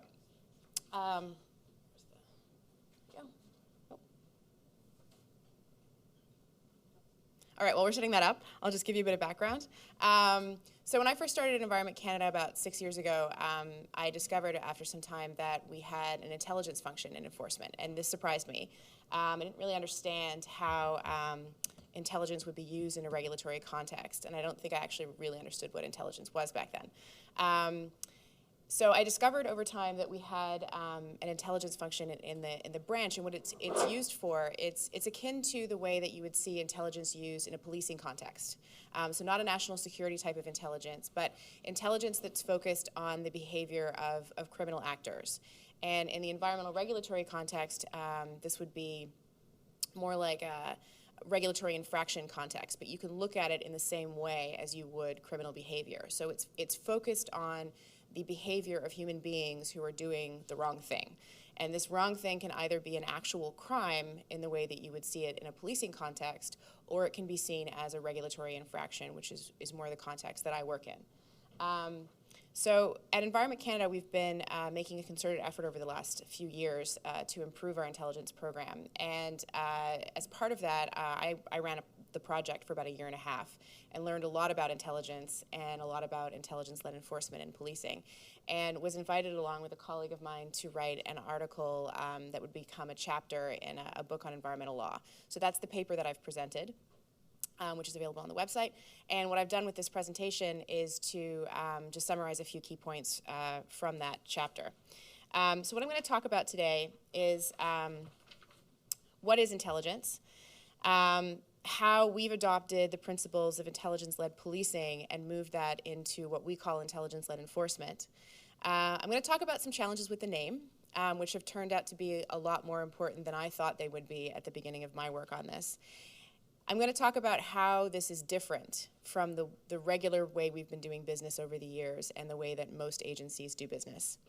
And I'm going to make a little case for you of why we would want to use it in an environmental or regulatory context. And then I'm going to talk about how we're doing it. So we'll jump in whenever they get the presentation, but it's not that necessary. So a bit of background. As I mentioned, we've had an intelligence function at Environment Canada in the enforcement branch for probably about 15 years. One of the presenters yesterday referenced a parliamentary standing committee report from about 1998 that was looking at the environmental enforcement program. If you haven't read it, it's actually really excellent reading. And that was the precursor to the enforcement function at Environment Canada being split off into its own branch.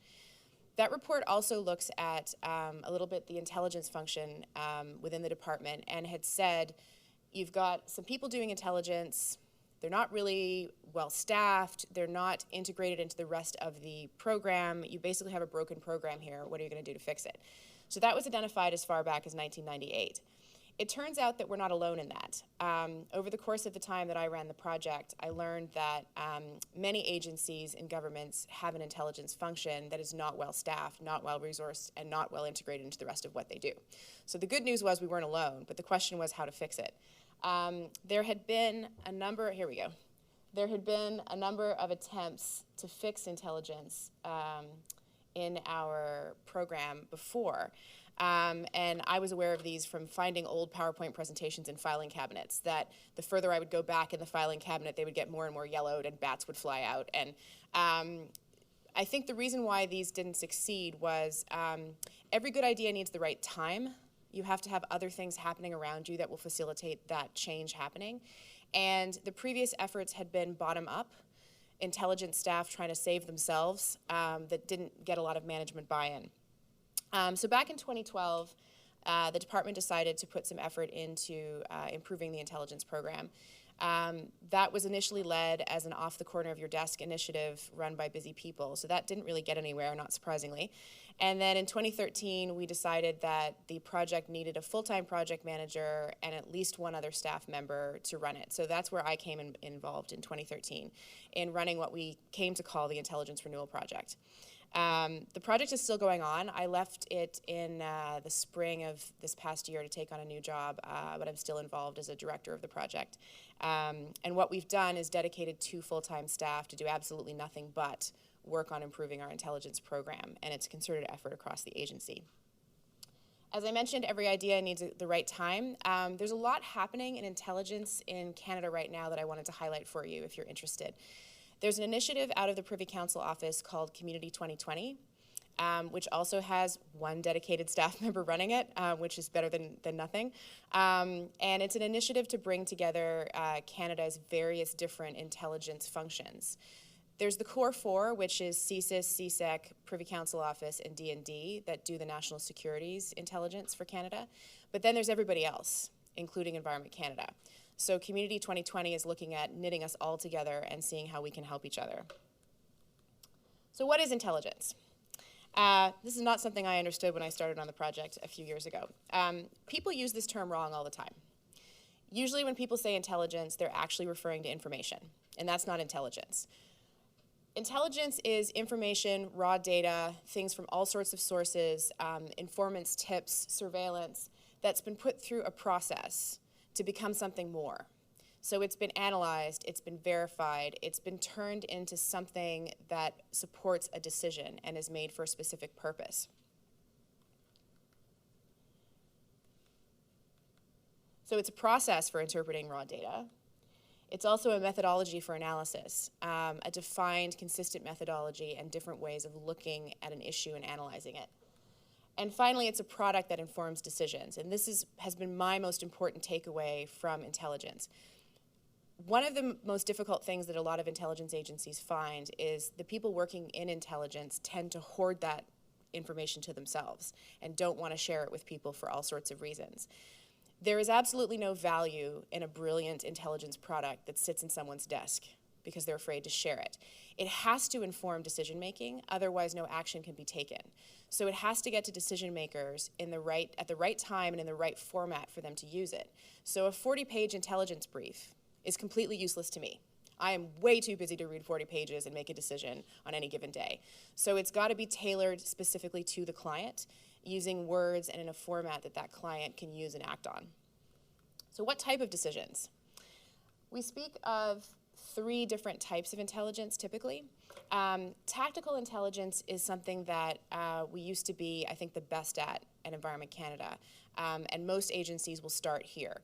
Tactical intelligence is something that usually informs an ongoing investigation. So it's about a specific thing, a specific event or person. Maybe it is a link chart that links a couple of people together in a small organization. Operational intelligence is a little bit broader than that. So it could be about looking at a network of crime in a particular area and how best to interdict or intervene in that particular scenario. Strategic intelligence is something that a lot of agencies struggle with, and this is where we're putting a lot of our emphasis. This is where you use intelligence to look strategically at the problem areas that you're encountering and help the organization figure out where to direct its resources. So this is where we would use intelligence to inform our planned inspections.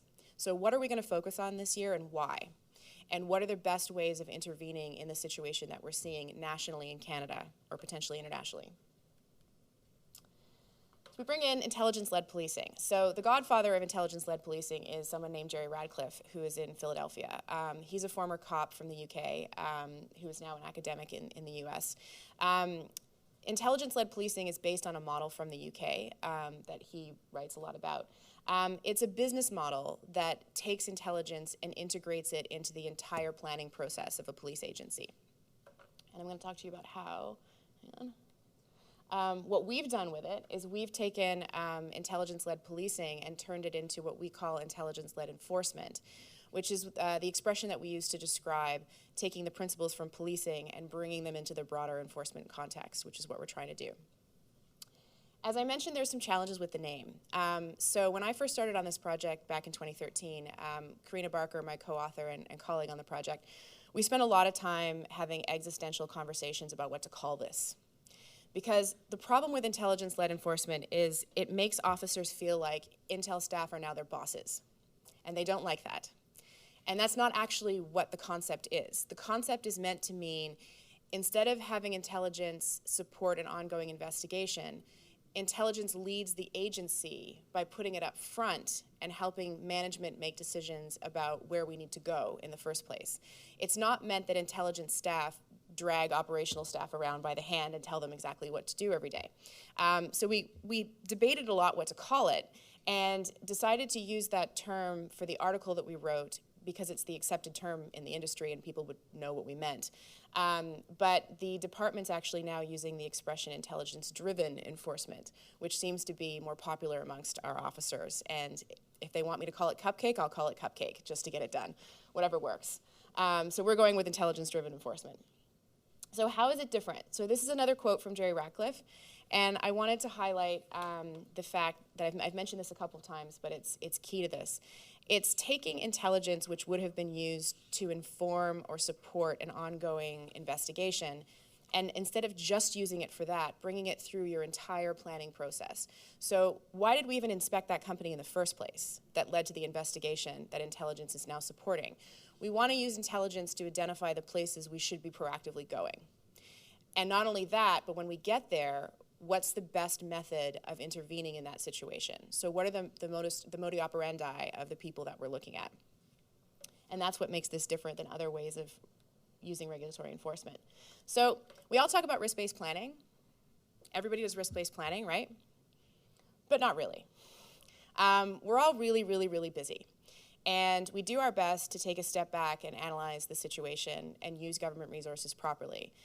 But we're all way too busy to do this really well all the time. And I think we can probably all admit that if we're being honest with ourselves. What I find that intelligence adds to the equation for our organization is it provides an established methodology to look at the problems that we're encountering and ways of dealing with that. So it's been an important framework for us to really do risk-based planning. So here's what it can do for us. It can identify emerging trends and patterns, as I mentioned, so that we can actually target our actions to have a greater impact. It can provide early warnings. So I mentioned yesterday that we do tend to do a lot of reactive enforcement. One of the later presenters interpreted that to mean that we're dealing with public complaints and going where people tell us to go. It's not exactly that. It's Mount Poly happens and we're going to go. Lac Mégantic happens, we're obviously going to go. We don't know that those things are going to happen. What we're hoping intelligence can do for us is give us some indicators of where we're likely to see problems. And Jennifer actually provided a great example. Financial stress in a natural resources and extraction company is a really good indicator that there might be some environmental problems. So you can pinpoint those sorts of things and think about devoting resources to that sector at that time. Of course, we'll still use it to support investigations, but we're more hoping that it will support our strategic analysis and help us figure out specifically where we need to go in the future. And as I mentioned, it informs decisions, which is something I used to keep on my wall when I was working on the project, and try to inculcate that value and understanding in all the intelligence staff that we work with. So here's how I explain how intelligence works. So we're gonna play a game of whack-a-mole for a couple of minutes if I have some time. So you may all be familiar with the arcade game Whack-a-Mole. You've got these little moles that pop up, and the goal is to hit the moles, and the more you hit, the more points you get. I often feel in my job that I play whack-a-mole. So the moles are the environmental harms. They are the behavior of the wrongdoers who are breaking our regulations. They pop up, and we just whack the crap out of those moles as fast as we can. And we try and get faster and faster and faster and faster. What intelligence lets us do is to step back from the whack-a-mole machine for a moment and ask a few key questions about what exactly it is we're doing. First question, why are we whacking moles? Is the whack mallet the best way to intercept a mole? Maybe we should poison them. Maybe that's a way to more effectively kill these moles. Nothing against moles personally. But are we using the best method to intervene in this situation, or is there some other method based on studying mole behavior that can give us more bang for our buck? Another question we can ask, why are we whacking only one mole at a time? Maybe we can whack groups of moles. Maybe we can stop them from popping up in the first place if we can find a better way to intervene. Another question to ask is, why are we whacking moles? We're spending all this time whacking these moles, and over here, there's a toxic waste dump leaking things in the water. Is this the right place to be focusing at all? Is a really good question to ask. And I find that when things are popping up on a daily basis, you don't even have time to ask if you should be reacting to them. Maybe you should be doing something else entirely. Another question we could ask is, why are we whacking moles? Is this actually Environment Canada's problem? Or would somebody else be a better placed agency to be looking at this situation? What's the core of the actual problem here, and who is best placed to solve it? So how are we doing it? When I took on the leadership of the Intelligence Renewal Project back in 2013, I didn't honestly really understand what intelligence was or how we were going to use it in the agency. I took on the project for a couple reasons. The first was curiosity about really what Intel was and how we could use it. But mostly I was looking to experience leading an organizational change project. As I've said to a couple of you over coffee yesterday, when I first came to Ottawa 6 years ago, I thought that I was going to be much more interested in policy, because policy just sounds really cool. Let's do the big thinking and make the big decisions, and that's what I wanted to do. But I realized very quickly that there are a lot of people in this town who are really good at that stuff. We have a lot of fantastic thinkers here. What I think we need more of are doers, implementers, people who can take those big ideas and actually make them happen in real life. So I was interested in, how do you do that? It didn't even matter at the beginning that it was intelligence. I wanted to see, how do you change an organization? Since then, I feel like the Remington guy in those commercials from years ago, that I loved it so much I bought the company. I have absolutely drunk the Kool-Aid and think this is the way to go. So what we did with this project is to figure out where the pressure points were in the program and what we needed to improve to have a really good intelligence program. Since that time, I occasionally find myself around a table with people from the Core 4. So I'm with D&D and CSIS and CSEC having a conversation about Intel, and they're not quite sure why I'm there because I'm from Environment Canada. And I used to not be quite sure why I was there either. And now I say, here's what I'm good at. You're all good at national security's intel. Lots of people in this country are good at doing intelligence. One of the things that I can now say Environment Canada is good at is we're, the collection of people who work on this project are some of the few people in Canada who actually know, what does it take to build an intelligence program? What does it take to fix it, to run it, to make it work really well? And that's something that we are sharing now with other partners in the Government of Canada. So we broke it up into 5 streams of work. The first is alignment. In the article, I refer to this as what's called tasking and coordinating. That's the intelligence lingo for that. What it basically means is the process of how intelligence staff get tasked with their work, do their work, and disseminate it back to decision makers.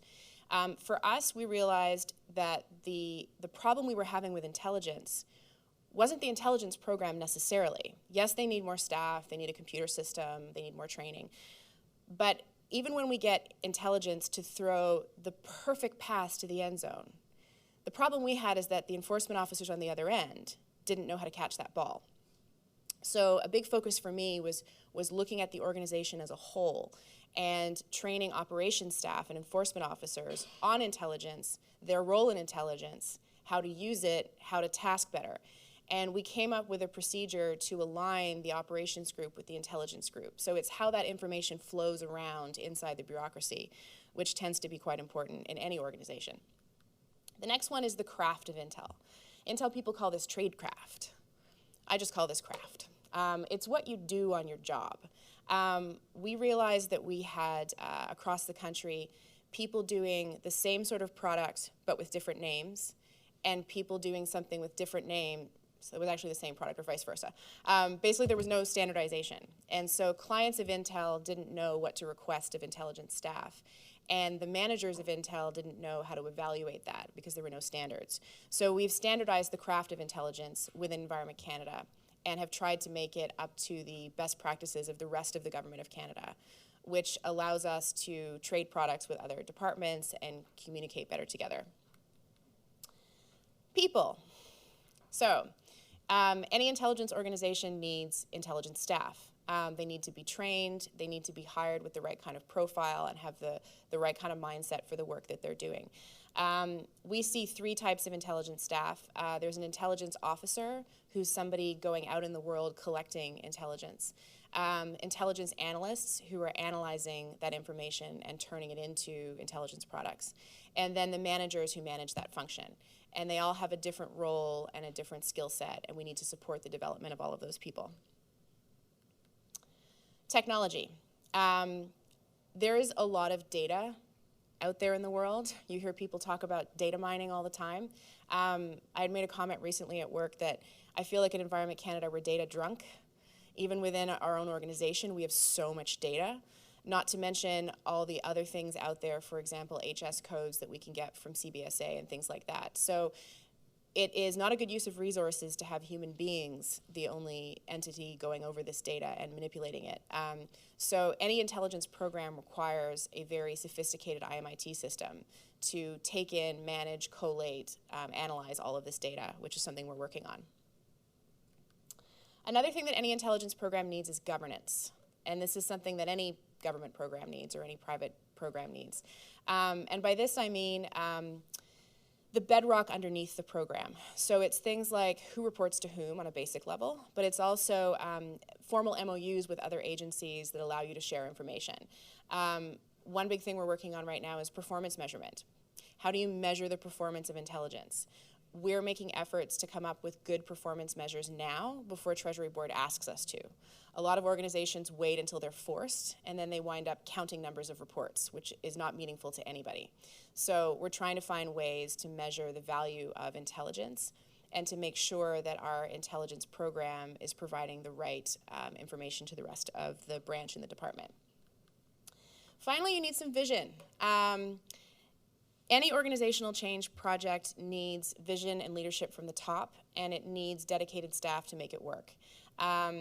Organizational change is not a hobby that you can thrust upon your busy people to do with everything else they're doing. If you actually want to do something like this, you have to really do it. You have to sink the resources and time in it to make it possible.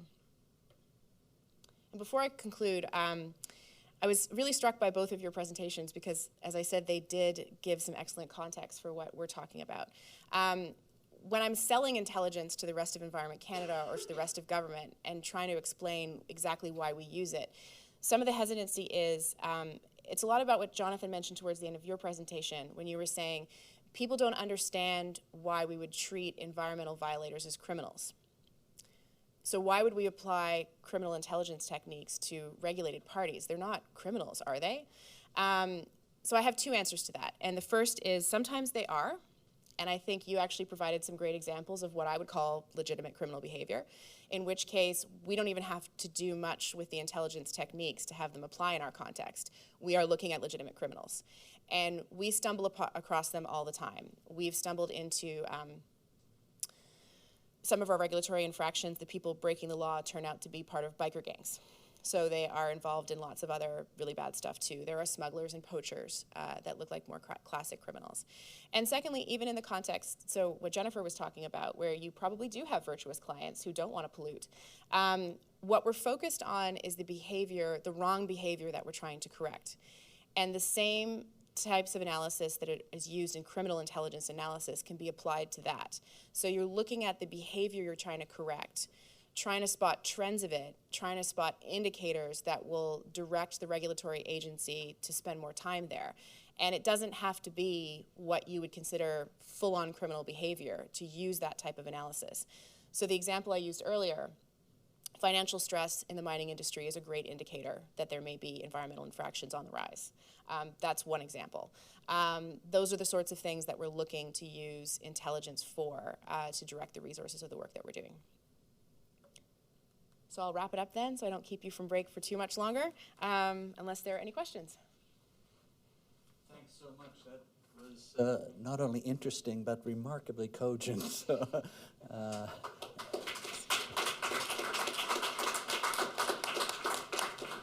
lawyers aren't always noted for being cogent.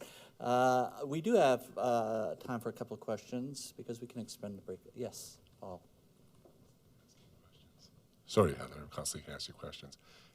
This sounds like a great approach. I know nothing about it, and I've never heard it spoken about at the MOECC level when coming to doing things like planning inspections. You have intelligence in MOECC. We have an intelligence-led thing. So it sounds very resource-intensive, though. And do you find that it expends a lot of resources? And how will it, I guess, change when you're looking at, let's say, a risk-based approach for inspection, saying we're going to go to the facilities that discharge toxic substances that actually basically change the matrix, going, you know what, no, we're actually going to focus on this? It is resource intensive, and I think the hard choice that organizations have to make is every time you put $1 towards something that isn't an officer in the field, you get questions. Rightfully so. That is the focus of the work that we do, is making sure that we have sufficient officers to do the work that we do. But the value proposition here is that if we have better analysis and better targeting, we're going to put our resources in the right place. So we're going to do more with the same, or hopefully not fewer officers. But it is an issue, and we're not fully staffed right now by any means in intelligence in our branch. It's something we're going to have to do slowly over time. And it does sound like a great idea, but we haven't gotten full buy-in yet from everybody, obviously. If you ask certain people in Environment Canada, they'll say, this is fantastic. And then there are other people you could ask whose names I won't give you. It's a work in progress because you have to get that buy-in from everyone, and particularly from people who are not in intelligence. I've got a vacancy, I want to staff it. I can't, because you're going to hire more of those people. Unless they buy into what it's for, they're not going to support that decision. Hi, I was wondering if you have gotten any answers to the mole question, the how, the what, the who, any preliminary. I think that they're very, very good questions to ask, and I'm wondering if there's going to be a change of direction. Or I think we're starting to. I mean, like I said, it's a work in progress. We regulate so many different sectors that it is difficult to figure out where we need to be, because it's all of Canada. Particularly if you look at the Fisheries Act, it's everybody. So I think we're starting to get a lot better at that. And what we need is the cooperation and support of the rest of the department, because they sit on so much good information we could be using.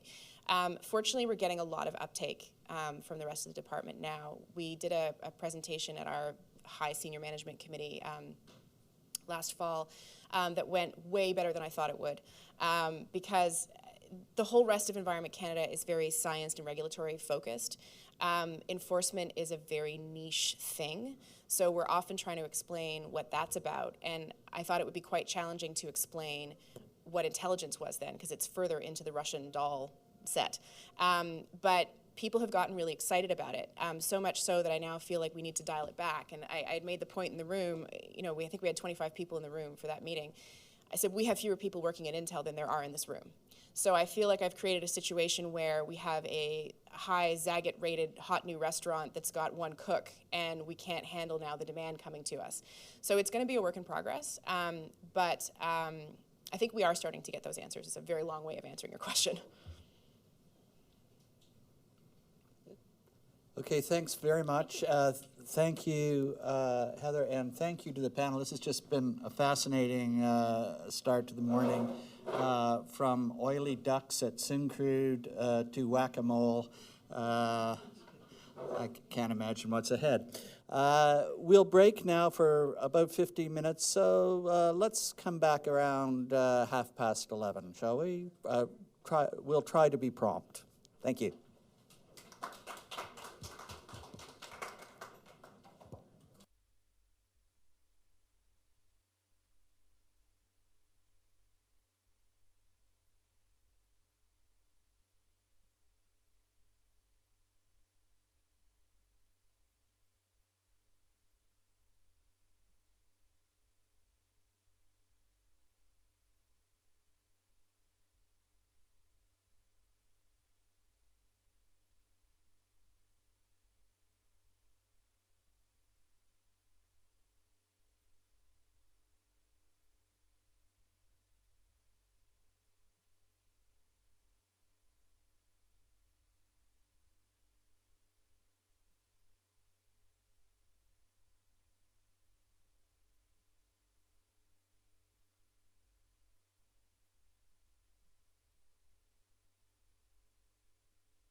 Ladies and gentlemen,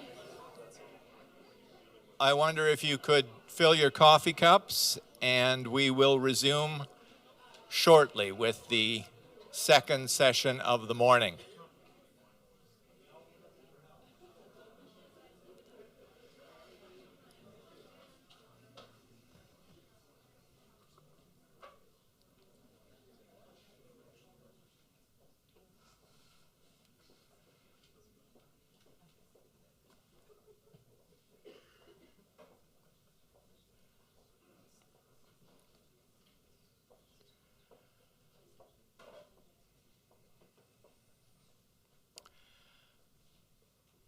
Thank you, and welcome to the second session of Saturday morning, day 2 of this symposium. Again, by way of modestly varying the format, which I think will be interesting and informative and offer new insights into the territory we've been exploring over the last couple of days. Our next panel are going to, I think, illustrate some elements of the practical interaction between lawyer and independent consultant in dealing with their elaboration of a case study or illustration centered on contaminated lands. So I'm going to turn this over to Janet Babchepko and Dan Bunner to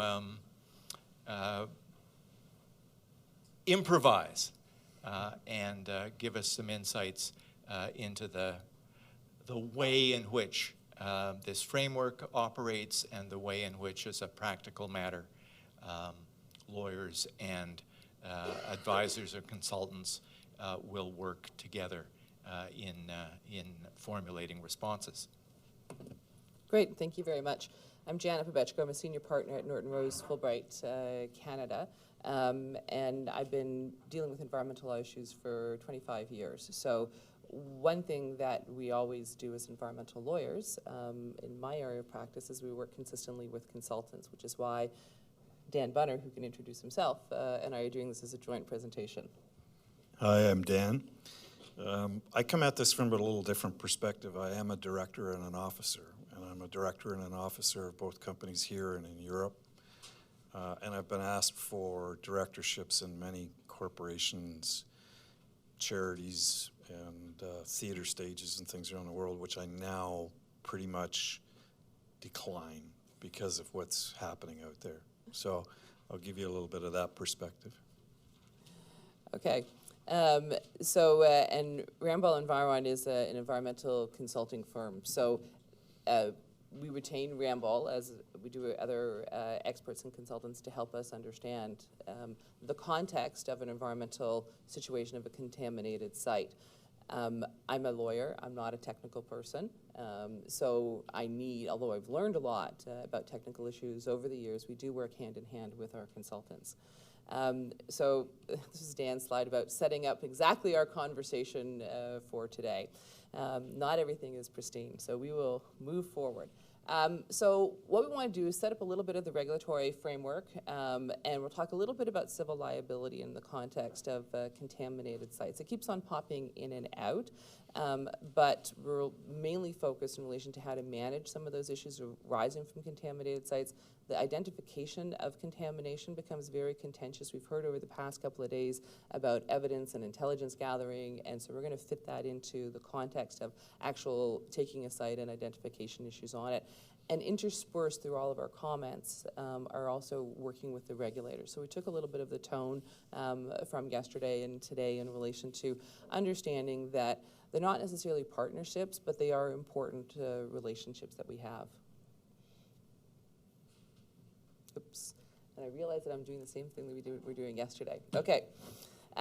So for the regulatory framework, I'm going to speak about Ontario because that's where I'm licensed to practice. We have our main Environmental Protection Act that sets out all the duties and obligations, and I'm going to focus on the Ministry of Environment and Climate Change. We also have something in Ontario called Regulation 15304, which is not unique, but what it does is it sets out the details if you are going to have a site for redevelopment and you're taking it from one use to a more sensitive use. It has detailed regulations in relation to scoping how assessments are done and sets out standards in relation to where a property must be at in relation to do a development at a specific level, and has a process for something called a record of site condition, which sets out the status of the property, the environmental status of the property at a particular point in time. And how you've achieved that can be done through a variety of different either regulatory standards or a separate risk assessment process. It de facto has become, through the standards set out for contaminated sites, that everybody uses to assess whether a site is contaminated or impact. And contaminated or impacted doesn't necessarily mean adverse effect. And there is a difference in distinction. So while I list it there, it's not necessarily the be-all and end-all when it comes to assessing an adverse effect or a contaminated site. We also have Technical Standards and Safety Act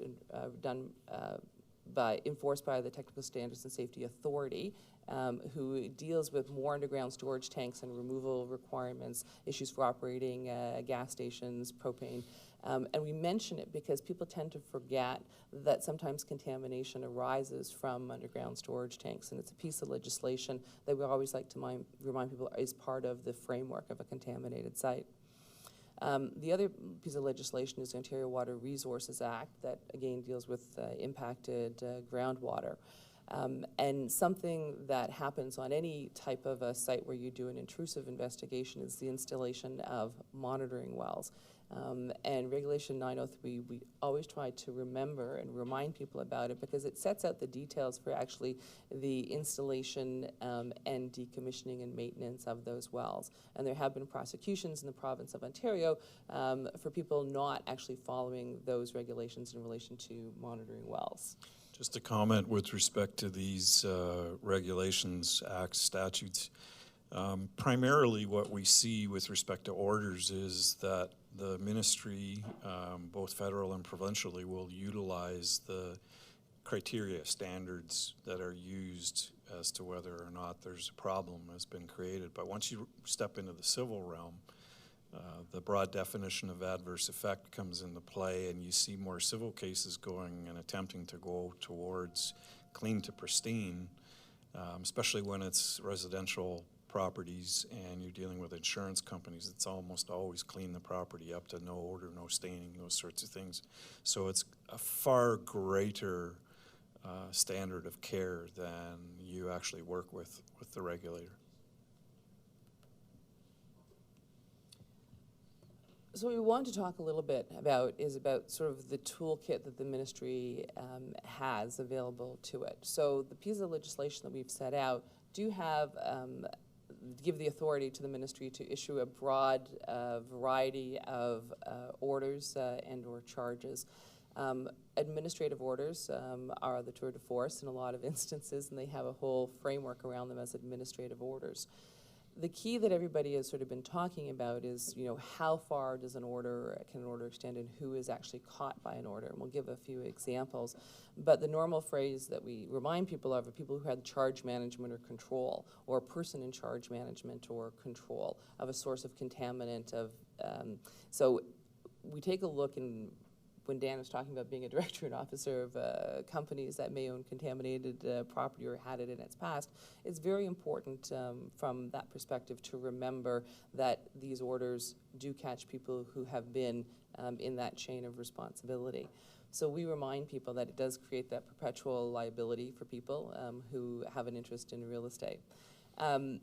There are prosecutions that can be used in contaminated land cases, but that's not really going to be the focus of our presentation today. Just a general comment. Yesterday there was a lot of talk early in the morning about using statistics to try, and I will use the word shame the Ministry of Environment or Environment Canada into doing more with respect to issuing orders and entering into prosecutions. I find that gravely unfair. What I find is that the number of orders is increasing, and that there is less of an appetite for nudge and persuasion, and much more out in the reality of the world, a much more attitude of moving towards orders, because it's difficult to get companies to move in a direction. But I really find it unfair to paint the Ministry of Environment and Environment Canada as a statistical entity that because they don't have a number of tickets or fines, they're not doing their job. I mean, that's just not there. And one other thing with respect to these broad discretionary powers, I will, though, indicate to the ministry that they are causing a problem. And I do have clients that feel that they are being unfairly singled out with respect to issuance of orders.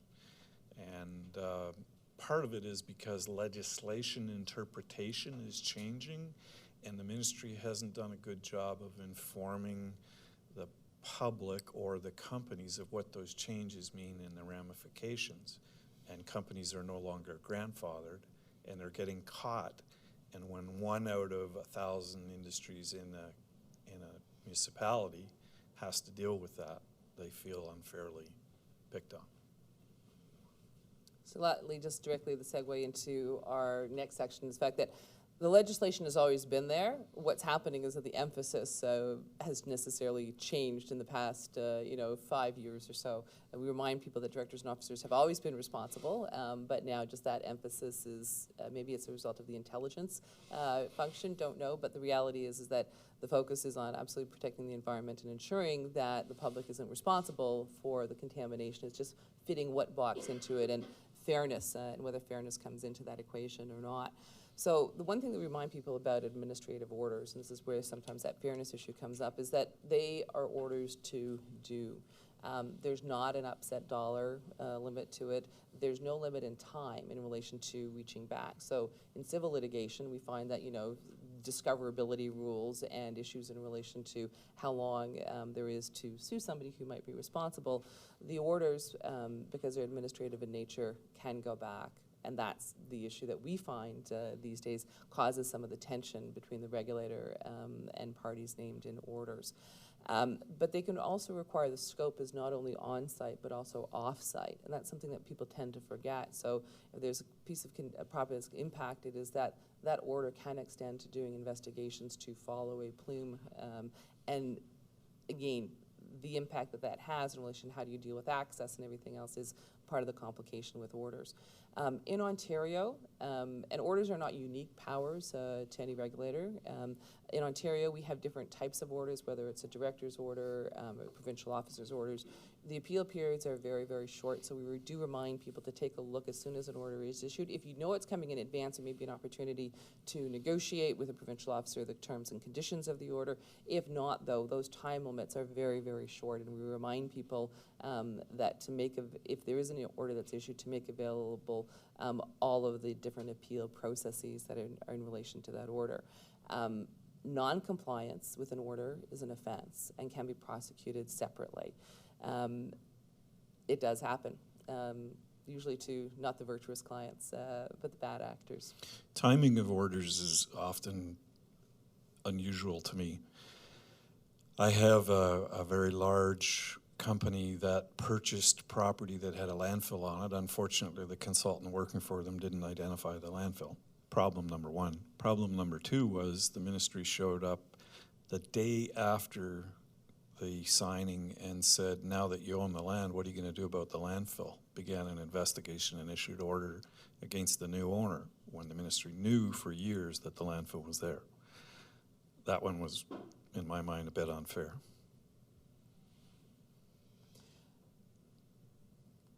So just to run through the different types of orders, again, they're not unique. They're in the legislation. Some of them, obviously, the names are pretty self-explanatory to them. So just going to give a few issues, a few examples. So control orders, and there's a difference where what the regulatory requirements in relation to the order being issued. Is there a provincial officer who has to make a finding in this instance in relation to Section 7? Again, this is in relation to a release that's prohibited by a regulation or is being discharged in different contraventions.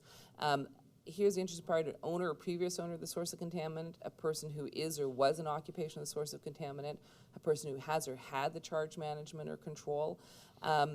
And the order in this instance is only for further discharges into the natural environment, so it's a going forward aspect of it. You would not believe how many companies and individuals are completely ignorant. They believe polluter pays means I didn't pollute it, so I can buy the property and I can do what I want. It's someone else who's responsible. It's a classic mistake, and it happens all the time. And it's really pathetic because there's enough information out there to know that you are the owner if you buy the problem. So just running right along, Section 17 remedial orders. This is the big basket that the ministry has in relation to any person who causes or permits. And again, very broad scope in nature to repair, prevent injury or damage, where there's an endangerment or existing. It's a fairly low threshold in relation to the ministry to issue the orders.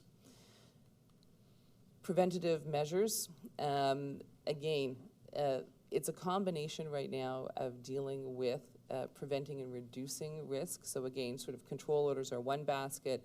Preventative measures, you normally see orders issued in relation to various different baskets when they come, because the reality is you have the opportunity then to negotiate and try to understand what actually is, who is actually a proper party under what section of the order, because an order isn't necessarily issued to one party. It can be, if it's issued to anybody within that chain of responsibility, then an order for one section may stick to one party, but it might not stick in relation to another party. And sometimes when these things come in, it's important to sit down and understand who has potential responsibility for what part of what order, and the coordination and understanding is something that we're going to talk a little bit later on when it comes to dealing with the consultant retainers.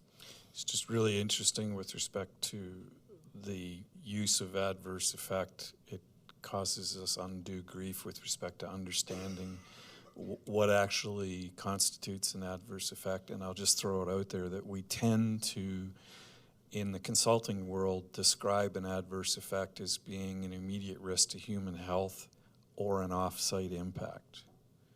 And that's hard for people to grapple with, but those are the two triggers we tend to use.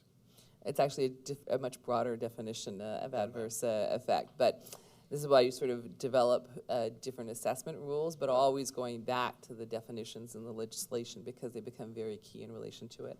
I'll focus a little bit more in relation to waste removal orders because it is actually another of the orders that we see being issued, and I actually have some fun slides in relation to the different types of orders and where they come into being, because sometimes you have to remove the waste on a piece of property before you can get to dealing with how the property might be impacted. Just so you know, if you have a waste on a property, you also probably are a landfill, which means you need Section 46 approvals from the ministry to do anything with the land, which is not easy to get, and you need Crown agreements. So it's just the different baskets that the liability can potentially fall into. Another order just to bring to your attention is relation to spills, and this is what Dan was speaking a little bit earlier about. This is a broad section where, again, anybody having that charge management and control of it, municipalities, can be impacted by it as well. So the focus is, again, there are a lot of similarities in relation to the different types of orders, but they do absolutely fall into different types of baskets. One of the quick case studies is, this was an older order, but the order it's very detailed, and they're available because they are posted on the Environmental Bill of Rights registry. So what we try to do is just to give you reference, so you can go pick them up and take a look at them on your own. But issued in relation to preventative measures, and again, issued to the current owners, but also the corporate officers and directors. And if anybody didn't think that provincial officers' reports, if you've never seen one, aren't exactly detailed, they have lots of these lovely pictures. And again, it just goes to show that sometimes there are issues in relation to identifying what contamination, what material is on the property to try to then distinguish what you have to actually do underneath the property.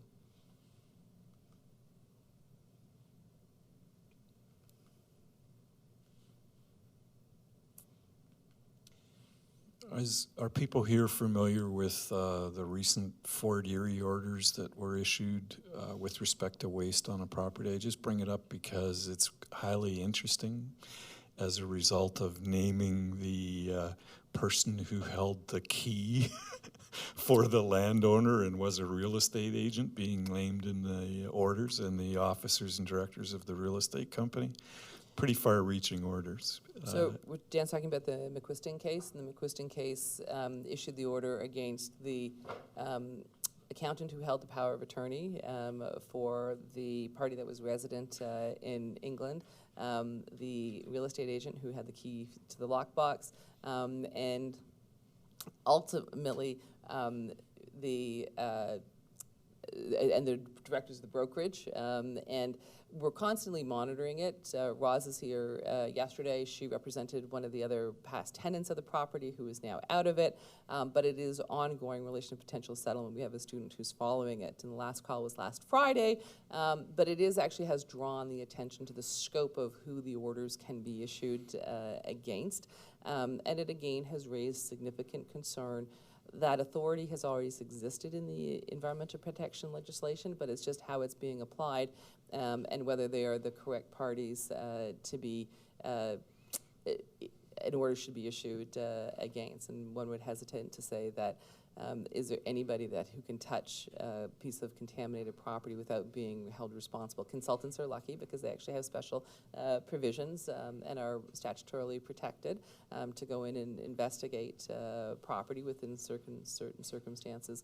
But certainly anybody else who seems to have touched a piece of contaminated property, that broad reach is certainly frightening for a lot of our clients and people in the industry.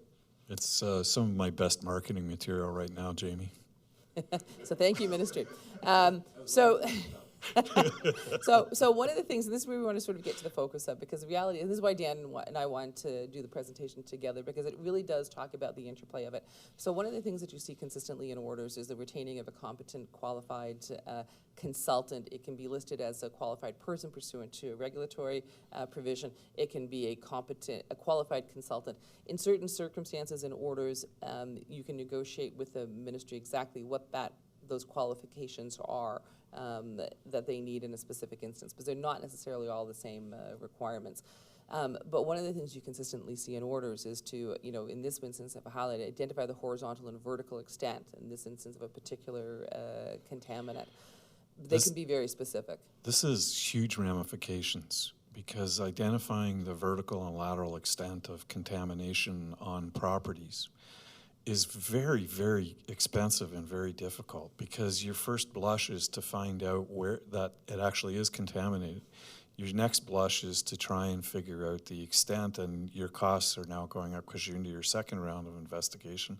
You usually don't get it on your second round, and especially the vertical extent of contamination, because the ministry wants the vertical contamination to be down to the aquitard, essentially.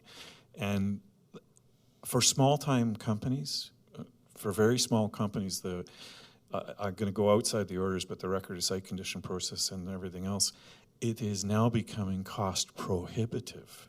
And it was intended to be something to help properties move forward in difficult situations. But I would say the average investigation now for a phase 2 on an order like this for a simple problem is up to 150,000 minimum. And that's when we talked about the interplay of that the Regulation 15304 provides a framework, not necessarily intended for order purposes, but becomes the de facto requirements to how do you identify a horizontal and vertical delineation, which still isn't clearly understood between the regulated community and the regulator. The other issue with this is the ministry so far refuses to accept technical arguments from a qualified professional with respect to something that's over contaminants, which are native. So I get lots of situations in areas like Eastern Ontario where we're dealing with pegmatite rocks underneath, and you're dealing with lithium, columbium, thorium, uranium, every metal there is, or Sudbury, nickel, copper, or here in the Queenston Shales, not here in where I live, Queenston Shales, where they're laid down by ancient oceans, so the sodium and chloride levels increase as you go down, and glaciation rips up upper portions of the shales, and you end up with sodium and chloride in the overburden, and it's viewed as a contaminant. And I make the arguments, and the ministry says, we don't care, we got to check a box. So needless to say that you can see why we do this together. So remember your periodic tables. So that was sort of setting the framework for it. And again, a regulated framework I think is hopefully fairly familiar to people who practice in the environmental law area. But we wanted to then take the discussion to some of the really practical on-the-ground issues and the interplay between a regulator, a lawyer, and consultant. Because it's, if you have a contaminated site, there's some sort of an impact. So that impact had to happen. It could have been voluntarily released, but the reality is there was a release at some point. The release and the definition of a release or a leak or a spill or emission or a discharge, any of those things, it does tend to make a difference. And we've seen in some civil litigation cases, the Midwest and Thornton, who's now, they've asked for leave to appeal to the Supreme Court of Canada. The brief is posted publicly on the Siskins website. There are lots of issues in relation to what is a spill, what is a discharge, how did contamination go there? And we could spend the whole day doing that, which we're not going to do. But it does make a difference. And when Dan and I were talking about it, different provinces have different obligations when contamination is found as well. Yeah, here in Ontario, generally we think historical contamination, if it's not moving off-site and there's no potential risk to human health, there is no obligation to remediate. However, if you go to Manitoba, Saskatchewan, Alberta, the moment you discover contamination, you have an obligation to report. You report to the ministry, and then you have to put in an investigation, and then you have to remediate. And you can't remediate unless you get approval from the ministry or an order. So it gets it gets complex. I mean, I have a client that was just named a potentially responsible party in Manitoba in relation to a property that it sold in 1997 and used for continuing ongoing use. We have reports to delineate what we may have contaminated or contributed up to 97, but there have been ongoing documented spills in relation to what is going on today at the site. And the property owner sort of pointed the finger back to us and said it's all their fault. So it becomes very important to understanding where contamination came from, at what point in time contamination was caused, and then responsibilities that may be ongoing even though there's no current attachment to the site. And that's why the use of a qualified person, consultant, qualified person, qualified professional, all of these things fall into a basket of expertise. I will say as well that the QP should understand the law.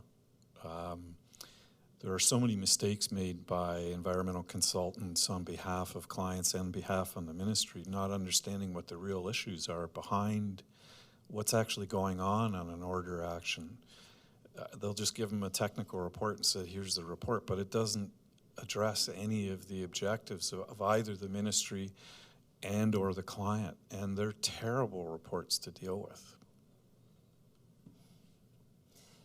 So one of the issues that comes down to when, as a lawyer, we say, okay, fine, there's an order and the terms of the order to retain somebody who's qualified and to determine a scope of an investigation in relation to the site or a particular contaminant. The first thing we turn to, obviously, is a technical expert, and then they sort of ask, who pays?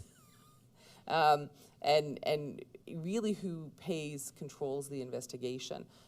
We talked about orders being issued to a variety of parties who may not have the same interest and may not be subject to all of the positions, all of the requirements in an order.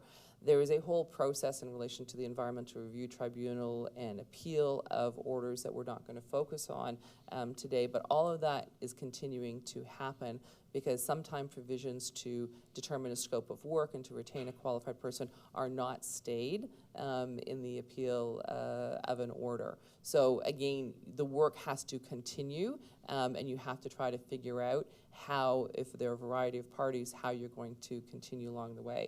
So if a consultant's being retained, they may be retained jointly by all the parties, they may be retained by one party. There may be several different consultants who are retained who have, I have one where we retain somebody, and because part of the issue was an insurance, it was an insured claim, there was another consultant who was also retained who disagreed with what was being submitted to the ministry, but weren't given the opportunity to comment on it, so then it led to a disruption in relation to what actually is the proper scope of work to comply with the section of an order. Just to give you two horror stories with respect to who pays, they deal mostly with spills and orders on spills. One of them coming from Plastomet. Some people may know about it in Hamilton. The other one coming from Lac-Mégantic. Plastomet was a horror story in that when I was involved with it and others were involved with it, we're out there dealing with an active spill, dealing with a fire. Legal counsel, ministry, and everybody around the room. We were given owner's agent status to do what needed to be done to contain it. And then the bills weren't getting paid. So when we called on legal counsel and everybody else to back us up that we had owner's agent status, everybody said, oh, we didn't hear that. We were out $2 million. Lac-Mégantic, similar things happened, but I wasn't there. Golder pulled the plug on it for a while, and they were the one doing the emergency response, pulled the plug and said, nobody's paying us. Walked away for 24 hours and then came back. So these get really ugly. Especially there, because there's a public perception there's an immediate need to do something. So who pays is actually a very important term, especially if you're dealing with an emergency circumstance. One of the other issues that we just throw out there as a red flag is that should the work or could the work be privileged, because it is in relation to a potential order, or an actual order that's been issued, and is there an opportunity to use privilege to shield, at least initially, the results? Yes, there's an order requirement to submit results to, but is there an opportunity to deal with and manage because you're trying to assess the risk and liability of a client? Most clients are completely ignorant about privilege and confidentiality, and they breach it daily. I had it happen this week twice, after the client was told by legal counsel and myself twice. So, you know, one of the things that we also take a look at, what is the scope of the order? And if there is an order and that scope of work is to do something, how detailed does that have to do? And sometimes that goes back up to paying, sometimes that goes up to what is a proper way to delineate the contamination. How detailed is the order? Where do you actually want to end up with it? And it is something that can be done on a phase basis. And it becomes important because at the end of the day, if you have a big site and you only have X number of dollars, where is that money best spent? And is it dealing with the immediate area? Is it dealing with potential outliers on a site? And who has to approve that work order before it's done? We always try to say that before a scope of work is executed, even if the order doesn't specify that the ministry has to approve it, we always recommend going and giving it to the ministry in advance so they can take a look at it and say yes, as opposed to coming back after the fact and said, oh, well, if you'd only told us, we really wanted you to do this little bit over there. So, and that's one of the ways of working with the regulator. It's just to make sure that you're efficient in the process of understanding what delineation is actually expected. It's actually quite good to work with the regulator on these with respect to the order, because often even I've misinterpreted what the ministry actually wanted. And the ministry has some very astute, technically good people, hydrogeology people, contaminant hydrogeologists and things. So it is good. The complicating factor is that often these things involve more than one civil party at the same time. So your timeframes on getting approvals on your work plan are not only governed by your ability to get that work plan to the regulator and the regulator to review it and provide you comment, but you've also got to include somebody else who feels they've been harmed or wronged, that you're doing the right thing at the same time. And often those investigations don't mesh with the order. And that's the piggyback requirements in relation to whether there's an insurance claim in relation to something. So you may be actually having a different, so the investigation may serve the purpose for the regulatory purpose. There may be an insurance purpose. And insurance wording, if you've ever looked at insurance policies, have a variety of different requirements because there are inclusions and exceptions to inclusions and the lovely legal lingo that goes with that. So you may have to have something in relation to, you know, did the fire cause the release of a contaminant? And is that something that's actually being covered? So although it's not related to the order, it's ultimately an answer that's required for insurance purposes and or for other civil litigation purposes. So scopes of work with consultants tend to take on a whole different range of issues, and that's why when you're looking at that scope of investigation, there may be portions of it that might be privileged, so you might need other kinds of tests and investigations that aren't part of the scope. And so how do you do the retainer for the consultant that this is what's for the order, and over here is what we're doing for insurance purposes to make sure that we can have coverage on the insurance side. Some of these forgotten preparation issues. I'll let Dan start off on that one. When you're dealing with the orders, yeah, you have to coordinate between the parties. So often when I'm dealing with orders, what gets forgotten is access and access agreements.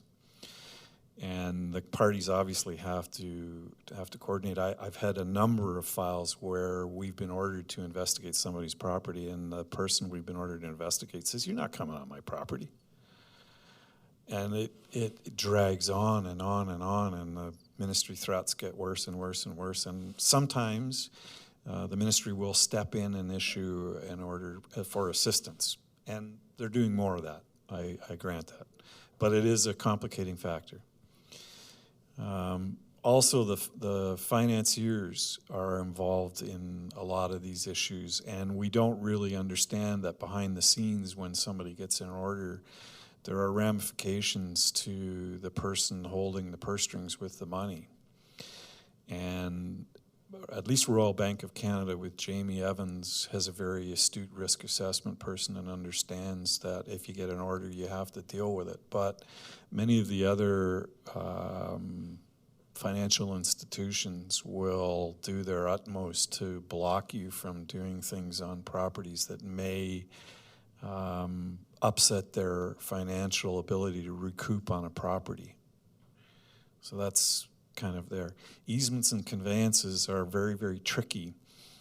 Janet and I are both conflicted out of a file. I will use it as an example. We had an easement for a stormwater drainage ditch that went through a property, and the contamination went from one third party, or actually was from Upgradient Industries down into the ditch, into the conveyance, out of the conveyance onto Janet's property. I was working on the other side. And so the ownership of the conveyance, who actually owned the land, who actually was responsible for cleaning up the drainage ditch? And there were ministry orders out there, and we actually ended up negotiating with all of the parties to try to come to, we had a different entity, a municipal entity, who ended up on a without prejudice basis taking responsibility for doing an investigation because they had the ability and the financial ability to go do that. But the easement in that issue, in that instance, was very important as to who had liability for it. And so the ministry, there were Ministry Conservation Authority, this is when we talk about different regulators, DFO, because there was fish habitat, because a storm drain can be a fish habitat, even though the temperature can be 100 degrees in the water. Somehow fish do survive. So, you know, when you're looking at orders and you're looking at the different parties that you may have to satisfy in it, we remind people to reach out and to understand what exactly the scope of an investigation has to be, and how, in that instance, easements were absolutely key to trying to figure out in the midst of an order how to deal with liability. So I don't want to I'll joke and say, we now know the municipalities are responsible for cleaning up easements on your property. That's not true. On a without prejudice basis, and the order still stands against my client. So there we go. Let me ju- as does the civil litigation that's going on as well behind the scenes. So again, just the complexity of all of these issues overlapping. I do want to say one thing with conveyances. Orders come out of conveyances. Conveyances don't give orders. What happens in a conveyance, especially with or things like the City of Toronto and Town of Markham, that's going the same way, is you have to notify and sign certificates when you transfer conveyances to the municipalities indicating that the land is not contaminated. And most of the time I can't do that, especially on places like Yonge Street for the LRT extensions and things like this where they're adjacent to a gas station. Well, all of a sudden Kawartha Lakes rears its ugly head because you've just given them the information to say the land that you have to convey for free, by the way. It's not being expropriated. It might be part of a building permit application, is now contaminated. And by the way, it's in the boulevard, and the municipality then goes to the ministry and says, we want to issue an order because they don't want to be responsible for a pass-through contamination problem a la Kawartha Lakes. So you can see that even, you know, the simplest of the transactions do tend to end up, and hopefully not, in court or in some sort of an administrative hearing. So part of going forward in relation to the identification of issues on a site are some things that are unintended consequences or unexpected consequences. And this is when the seriousness of the order may change as a result of the discovery. So one of the things that happens is you do phase 2 and you discover an immediate risk to human health. Primarily that's off-site. Or it's an indoor air problem. You've got an indoor air problem that's causing a potential risk to the occupants of the buildings. So you've done a phase 2 on the contaminated land, and all of a sudden you're roped into a reporting obligation to the regulator. And it's very difficult to make the determination as to whether or not you need to report or not. It's very hard, but as we said, it's even more stringent in provinces than the Western provinces. You report immediately once you find this out. And the special situation with respect to off-site, it's kind of, Jamie, maybe you can tell something about it afterwards. In the wake of Kawartha Lakes, what I'm finding in more and more cases is contamination in a pass-through situation is coming from a contaminator, going through my client's property, into a residential neighborhood, into the municipal boulevards, and then actually into a river. The only person paying to deal with it is my client that wants to develop the land, who's the pass-through. I don't understand. I understand how the law works and why he's paying, because he has the pockets, but I don't understand why the others aren't issued in the orders. That's something for consideration. Again, a lot of this is sometimes just raising red flags in relation to some of the issues to go through. So being mindful of time. So some of the other common problems that we see that, again, as a result of the issuance of orders is understanding is that how is the information to be transmitted? And when we talked about who pays, also, and you know, is there privilege? Are there different parties? Are there different scopes of work in relation to it? Is that how does that information get transmitted to whom? Who has the primary reporting responsibility back to the regulator? Is it back through council? Is it consultant to technical consultant? Is it to other people who want to see the reports? And that leads to what reliance parties can place on the information. More recently, with respect to both the federal and provincial government, the ministries are asking us to remove limitation of the work from them. So once we do that, we're completely exposed to liability from everybody. It becomes part of the public record, and it's done. So there are a lot of large environmental consulting firms that are now saying that if a reliance letter is asked for, these are very, very big consulting firms, they will not take the work. So again, when you're looking at who you hire as your technical consultant, understand where the reports may end up and what the use of them may be. One of the other things that we find, I think, that we're going to move to is the issue of finding something finding something contaminated and understanding how you have to plan and develop it. So the investigation from the order said one thing. You've now found a whole bunch of different things, and how do you manage those expectations in relation to what you have found and how you're going to go forward in managing the expectations of all the parties in relation to remediation? This generally becomes a problem with companies with less money, less resources. They don't have the ability to deal with the unforeseen, and it puts them at quite a bit of risk in any kind of a program. So it is a Pandora's box when we get into orders. I'm often asked to crystal ball the cost of dealing with a situation even before the investigations are done, and especially when a massive spill is going on like Lac-Mégantic. And because what's happening in Lac-Mégantic, just so you know, I dealt for one party there. I had 2 people on field full-time, 24 hours, in the red zone and in the yellow zone. 1 lawyer in the red zone, 16 lawyers in a boardroom, 24 hours, 45 days. And dealing with everybody, and it gets so complicated. The Surette de Quebec was used by one of the parties to say that our people were trespassing on site, and he was arrested and fingerprinted and everything else, and then they sorted it out and he was back on the site. But these are very, very difficult. And so, managing those expectations, I think, are key. And that's when, again, when things are happening and you have remediation, you have the discovery, you have the results of it. The results of the contamination are just the first part. The reality is that remediation and how do you actually fix it are the much longer term issues, and the ability to pay, the ability to use what kind of technology to achieve what type of standard. And that's when we talked about the default standard being the Regulation 15304 standards, which aren't necessarily applicable in orders, remediation orders, because it's not being sold for development purposes in relation to a change of use.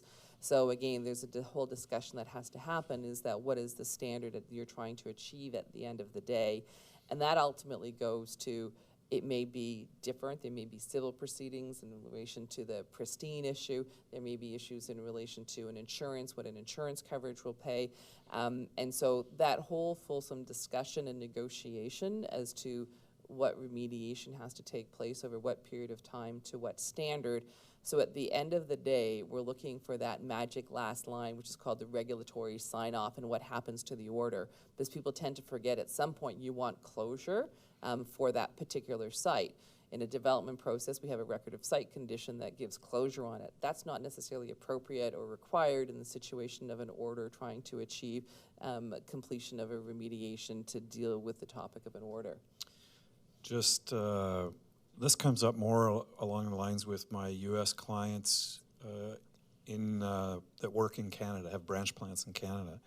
I always got to ask, where's the regulatory sign-off? And we don't have that in Canada.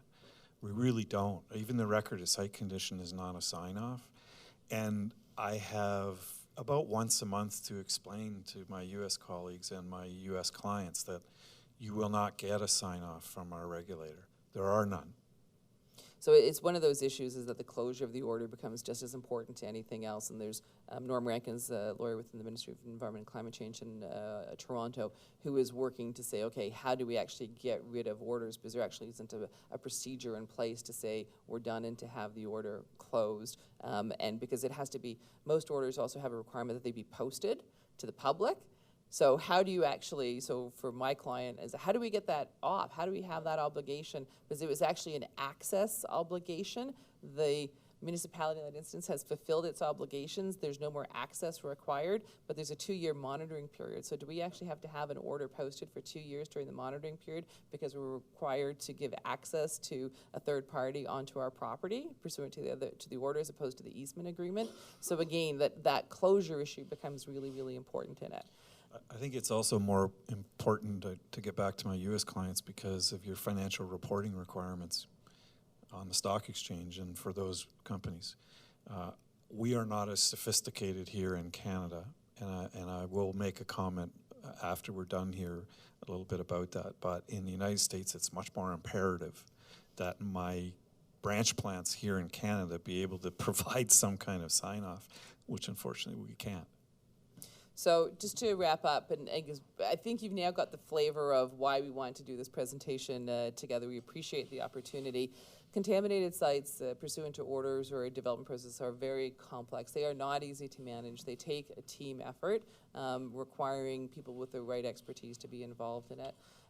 Because of all the increased emphasis in relation to past owners and operators or people who've touched the land, being those real estate agents who hold the keys to lockboxes or power of attorneys.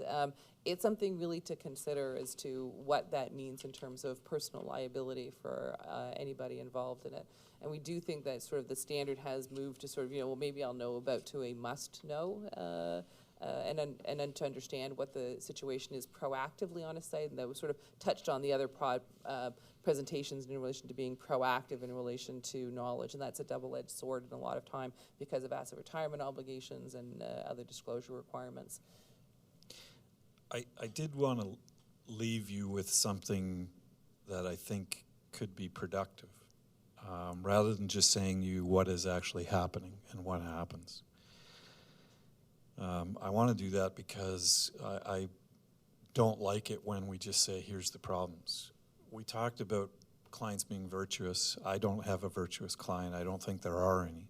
But I don't call them virtuous or unvirtuous. I call them different categories. 50 to 60% of them are clueless.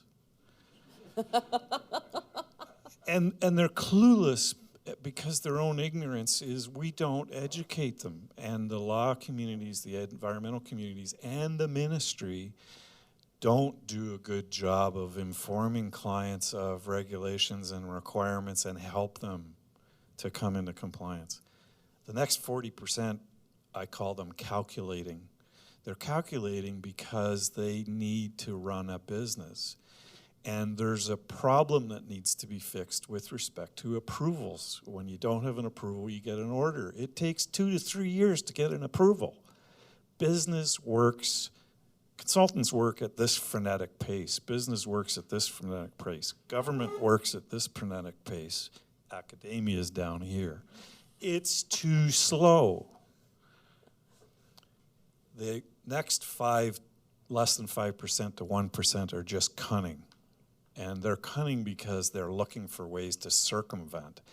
They're bad actors, but they're not quite the cretins that you do get out there that I know, unfortunately, I have a lot of friends in the ministry. They had one person down in Mississauga, a company that people would come out with baseball bats, to get them off the property. The other thing I wanted to say was that there was a really good question said, what would you do to make things better for people to be more virtuous? I think there are 4 really good things we should do. Number 1, we need to hit companies in their pocketbook, and not in their pocketbook with respect to enforcement.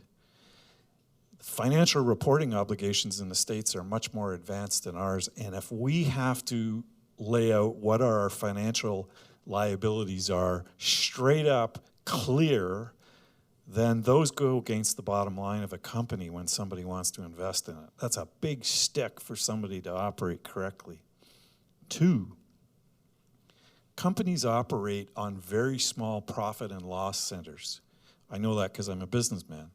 A P&L center means I am competitive with the rest of my company. If you have a small P&L center and your corporate manager is saying you need to be profitable and I'm comparing you to everybody else, then environment goes on the very small end of the stick. Companies need larger P&L centers, a region, an area, so that if somebody has to expend money to come into environmental compliance, it's absorbed by the higher P&L. This is a classic problem in the food industry. who deals with looking at performance based on the number of kilograms of product that goes out the door, food product, and the pharmaceutical industry, where they bid on the drugs that they make against all their other plants around the world. So when I figure out a solution, which we have, for large pharmaceuticals to deal with their endocrine disruptors that go down the drains, they won't share it with their colleagues in their other plants because it's a competitive disadvantage to do so. Next, just real quick, insurance. People shouldn't get insurance unless they have a very strong EMS system and actually prove that they can do it. That's an easy one for the insurance industry to do. I don't know why they don't do it. And fourth, shorter approval times. So I would encourage the ministry. I know, I'm only going to say one thing. Harris kicked the crap out of our environmental ministry, and he did a really bad thing for the province of Ontario. The municipalities are just recovering because they now have funding formulas, and the ministry has only recovered within the last 5 or 6 years to a certain extent. But we need more people, and we need those approvals shortened.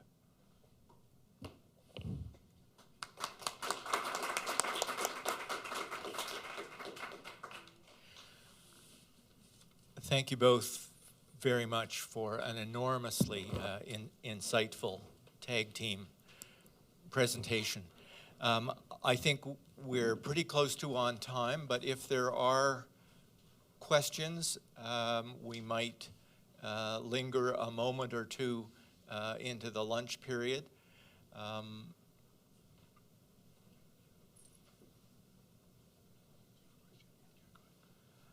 Just a excellent presentation. Pardon me, excellent presentation, by the way. I have all kinds of associations with what the relationship is like in the States, and it's actually very similar in a lot of ways. One question I have is about financial responsibility. Financial reporting is certainly one area, as required disclosures to the Securities and Exchange Commission for any kind of material risk that might be posed by environmental problems. But I'm curious if there are financial, as there are in the United States, financial responsibility demonstrations that are required as part of the issuance of an operating permit for a facility under the Resource Conservation and Recovery Act, for instance. You've got to, and as well as for when you're doing a cleanup, in order to get permission to do the work, to operate the business in the first place, or to agree to be responsible for a cleanup, you have to demonstrate that you have the financial wherewithal to provide for a whole series of different eventualities, which are not vague and ambiguous at all. They're very concrete. 30 years worth of monitoring groundwater after closure has been approved by the regulatory agency. You have to have the funds to do that, and you can get them from whatever way, but you're required to show that. And I'm curious if there's any kind of showing like that that's required here. There are requirements, we'll let Jamie speak to it, but there are requirements, and it's in approvals. There are financial assurances that can be required. The issue is that what's the form of that financial assurance? We had a Bar Association session with the ministry in the fall, and that was a really big hot topic. What is the best form? Because if you're putting up a letter of credit, that actually impacts the viability potentially of a corporation. Insurance would be great, but an insurance product is not a preferred solution according to the ministry. It's something they can examine, but it's way down on the list. So we actually have a guidance document that talks about financial assurances and what is appropriate in what circumstances and how that calculation is done. Mining industry, it's extremely common. It's less common in other industries. Generally, it's when you get caught doing something bad and you've got to have a contingency plan in place, and then they ask for those financial assurances. But the mining industry is most common. And Jamie? I actually don't think the form is an issue. The form I is an think it's issue. the amount. Well, and the amount it can be calculated, and we see it in some closure scenarios with records of site condition as a. Exactly. So I think we do have a financial assurance guideline, but I Yes. think it's a matter of, does the ministry ask for enough money? And a lot of times when you start, number one, calculating that amount to what, Jonathan, you're saying, which is a real liability, it becomes such a huge amount. The question is whether or not the ministry is really going to demand that. When you look at the financial assurance situation, as Janet knows, we usually find out we have very little. that we need to really deal with the situation. That's number one. The second big problem is financial assurance is only required from situations where you require environmental compliance approvals. Not as broad as what you're talking about. A lot of the contaminated sites that these folks are talking about are not subject to approval requirements from the ministry. So there is no financial assurance. If there's financial assurance, Jonathan, we wouldn't be having this conversation. It would be lovely. There would be a pot of money to go to. It would be not very much. And that's the thing It about would be a different focused conversation because the conversation would have taken place earlier much in earlier in the on. situation So, as opposed to at the end of the process. That's right. And that's the challenge here. I mean, it's funny we're doing contaminated sites as part of the symposium because that could be its own symposium, and I encourage the organizers. We need to talk about this again. We've been talking about it for 20 years, and we still haven't come close to solving it because it's evolved so much. And what these folks were talking about, there's so much in this thing, are things like there were fairness factors. Thank you, Appletex. And then there was no fairness factors. Oh my God, Mr. DeMarco, what are you doing? City Kawartha Lakes. Now what's going on? And So- there is there's a whole area of case law that we could spend the whole day on. Well, and it's not the focus of what we chose. No, to that's do. exactly it. And I think what you have to tease out are so many things. So I just want to do themes. Number one, what is the measure of civil damages when you have a tort suit? That's where you're talking about the pristine issue, right? That's correct. That's not that's a whole statutory. civil- that's a Exactly. whole civ- And they, different because side of of it. Trident, et cetera, they've decided that. And if there wants to be a change to that sort of thing, which is more of a tort issue, you can do that through statute law, but that's a tort issue. Going into the ministry the way we name, we could go on and on about that, the way, or people are named. I think one thing I would just suggest is this, and why I think a symposium would be great. I was showing Jonathan, we have, as you know, Dan, old order powers. Yeah. God bless Ontario. Yeah. The Environmental Protection Act amended so many times, and we're still the only probably province without a modern environmental statute where we consolidate everything. We still keep on passing a new statute and a new statute. In 2000, when we were looking at the brownfields legislation, which we have, it would have been nice to amend those order powers. When you look at other provinces, they have contaminated site order provisions. They say when a contaminated site is found, so that's the first finding, Yeah. and then who the responsible persons are. We don't have that sort of thing right in legislation, and doing that would at least provide, more, I guess you would say, transparency and sort of more predictability. So there's a whole bunch of things caught up in your comments that we could probably do Absolutely. to advance There were a lot the of red flags, I think, for conversation. people, and that's part of the presentation today. There aren't a lot of answers. What it is a process, and if we can raise the red flags for people to have the discussions early and often, then everybody will be better off in the process. Thank you very much. May I just mention by way of housekeeping for people who are in the room that an evaluation form for the program has been circulated. That document is also available to online participants, and your assessment and responses would be welcome. We will reconvene for the closing session in about an hour from now, following a lunch break. Can I ask you to join me now in thanking our panelists for this morning?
Testing, testing.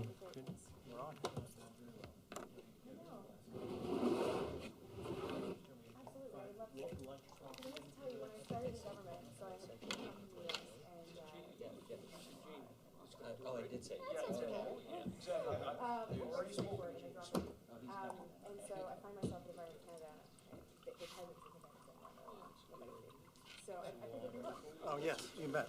So when I pour you glass? It's like, how can you not be sleeping my first month on the job? So I really appreciate it. So what were you doing in the street? All right, we'll have it together sometime next month. Would love to. Just go find out.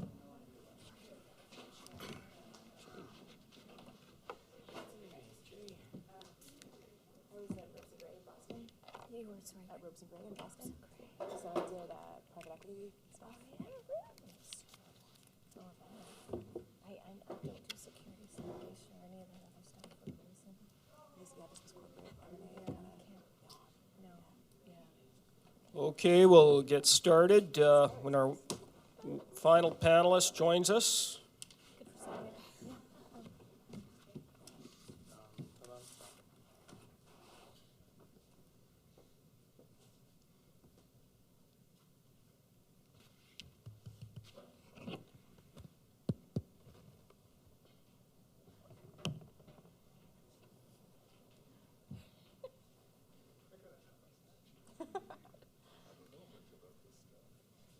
Welcome back, everyone.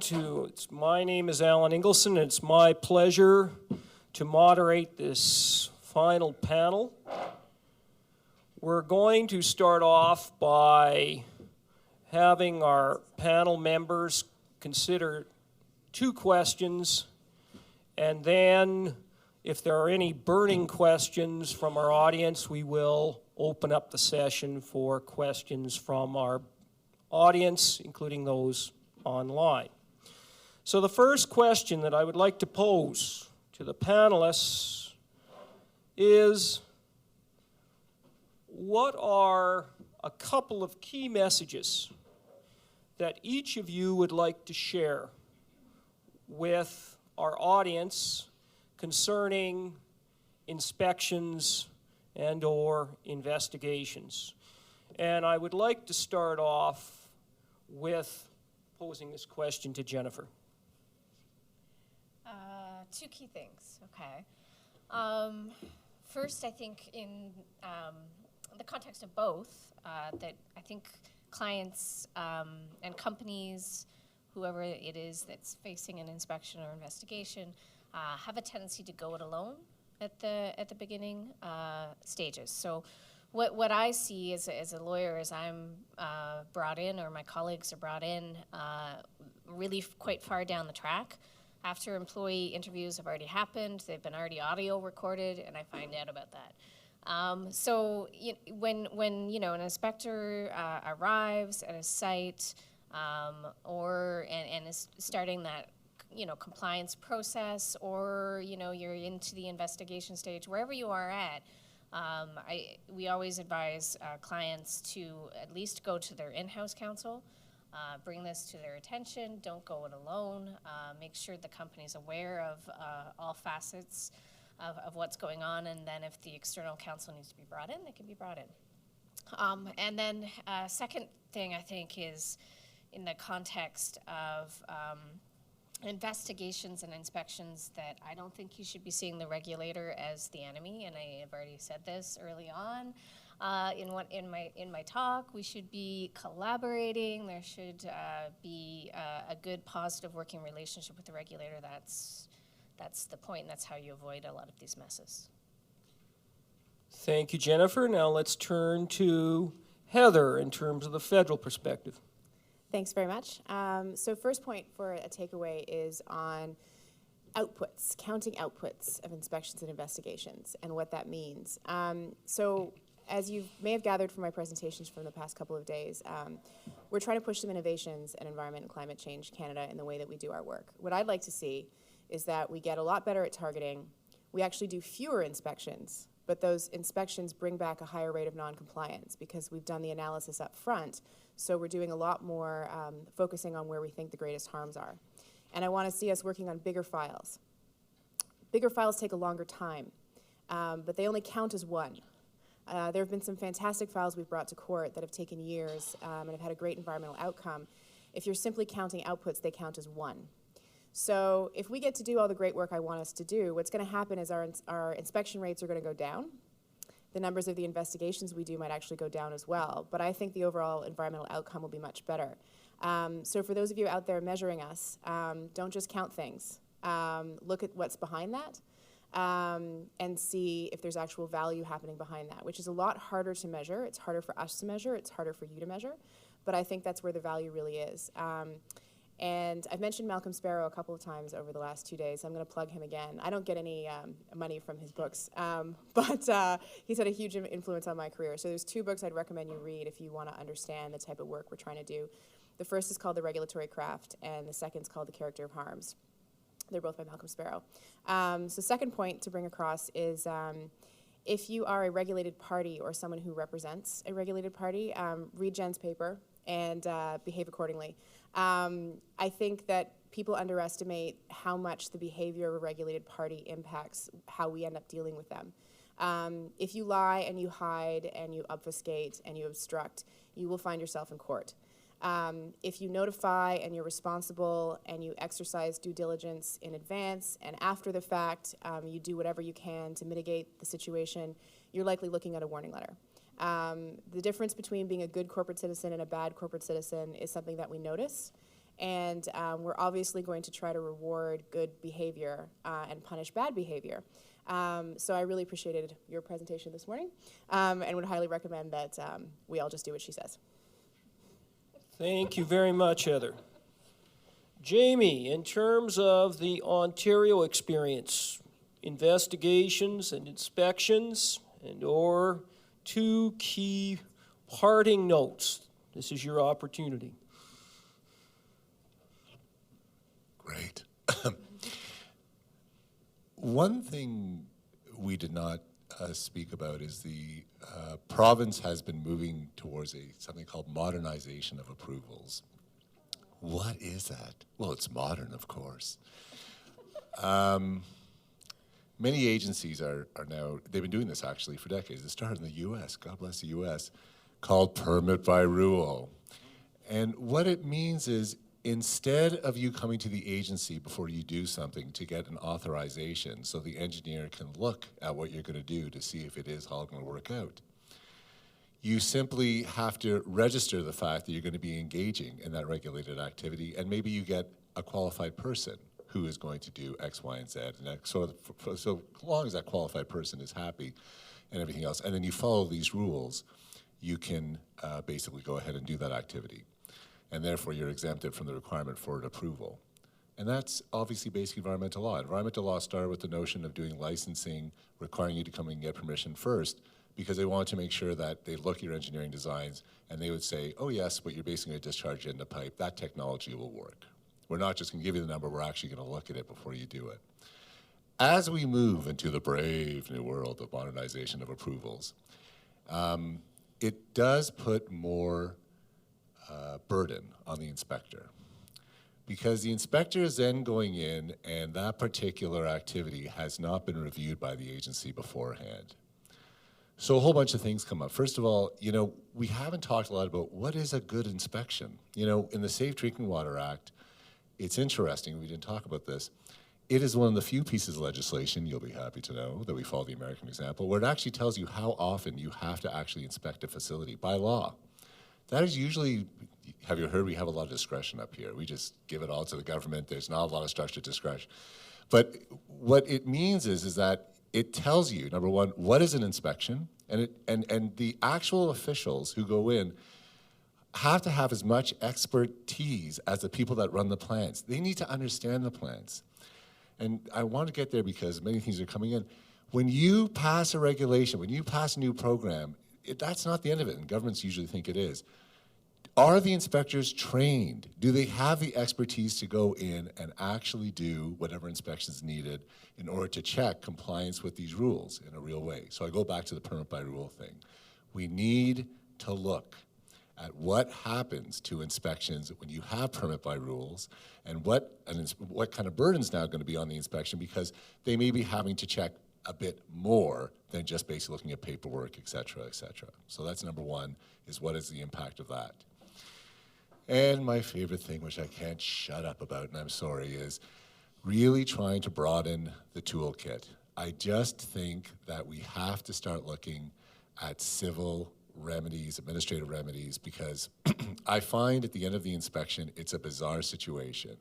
You have an inspection report which may list 15, 20, 30 violations. You look at the facility and go, okay, well, what am I going to do? Refer those all to investigations and enforcement branch and we can have a prosecution about that? Yay for the lawyers. Sounds good to me. Or I guess I can give you a violation-based order to basically tell you to comply with something you're already required to comply with.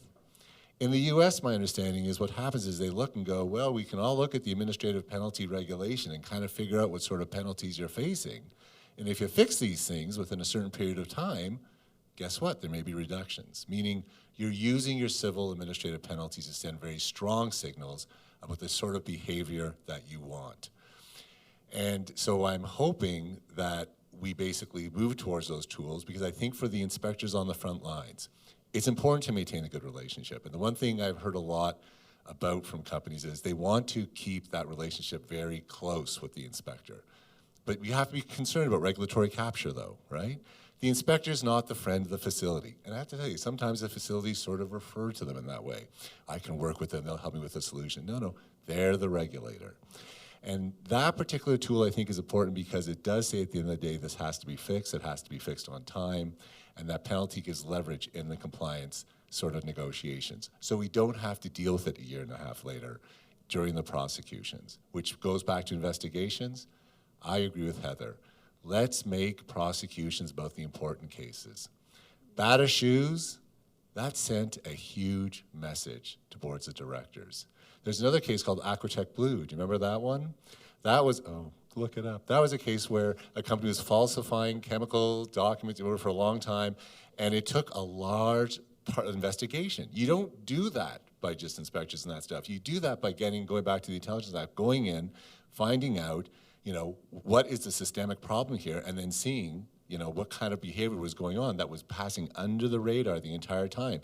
People falsifying manifests, et cetera.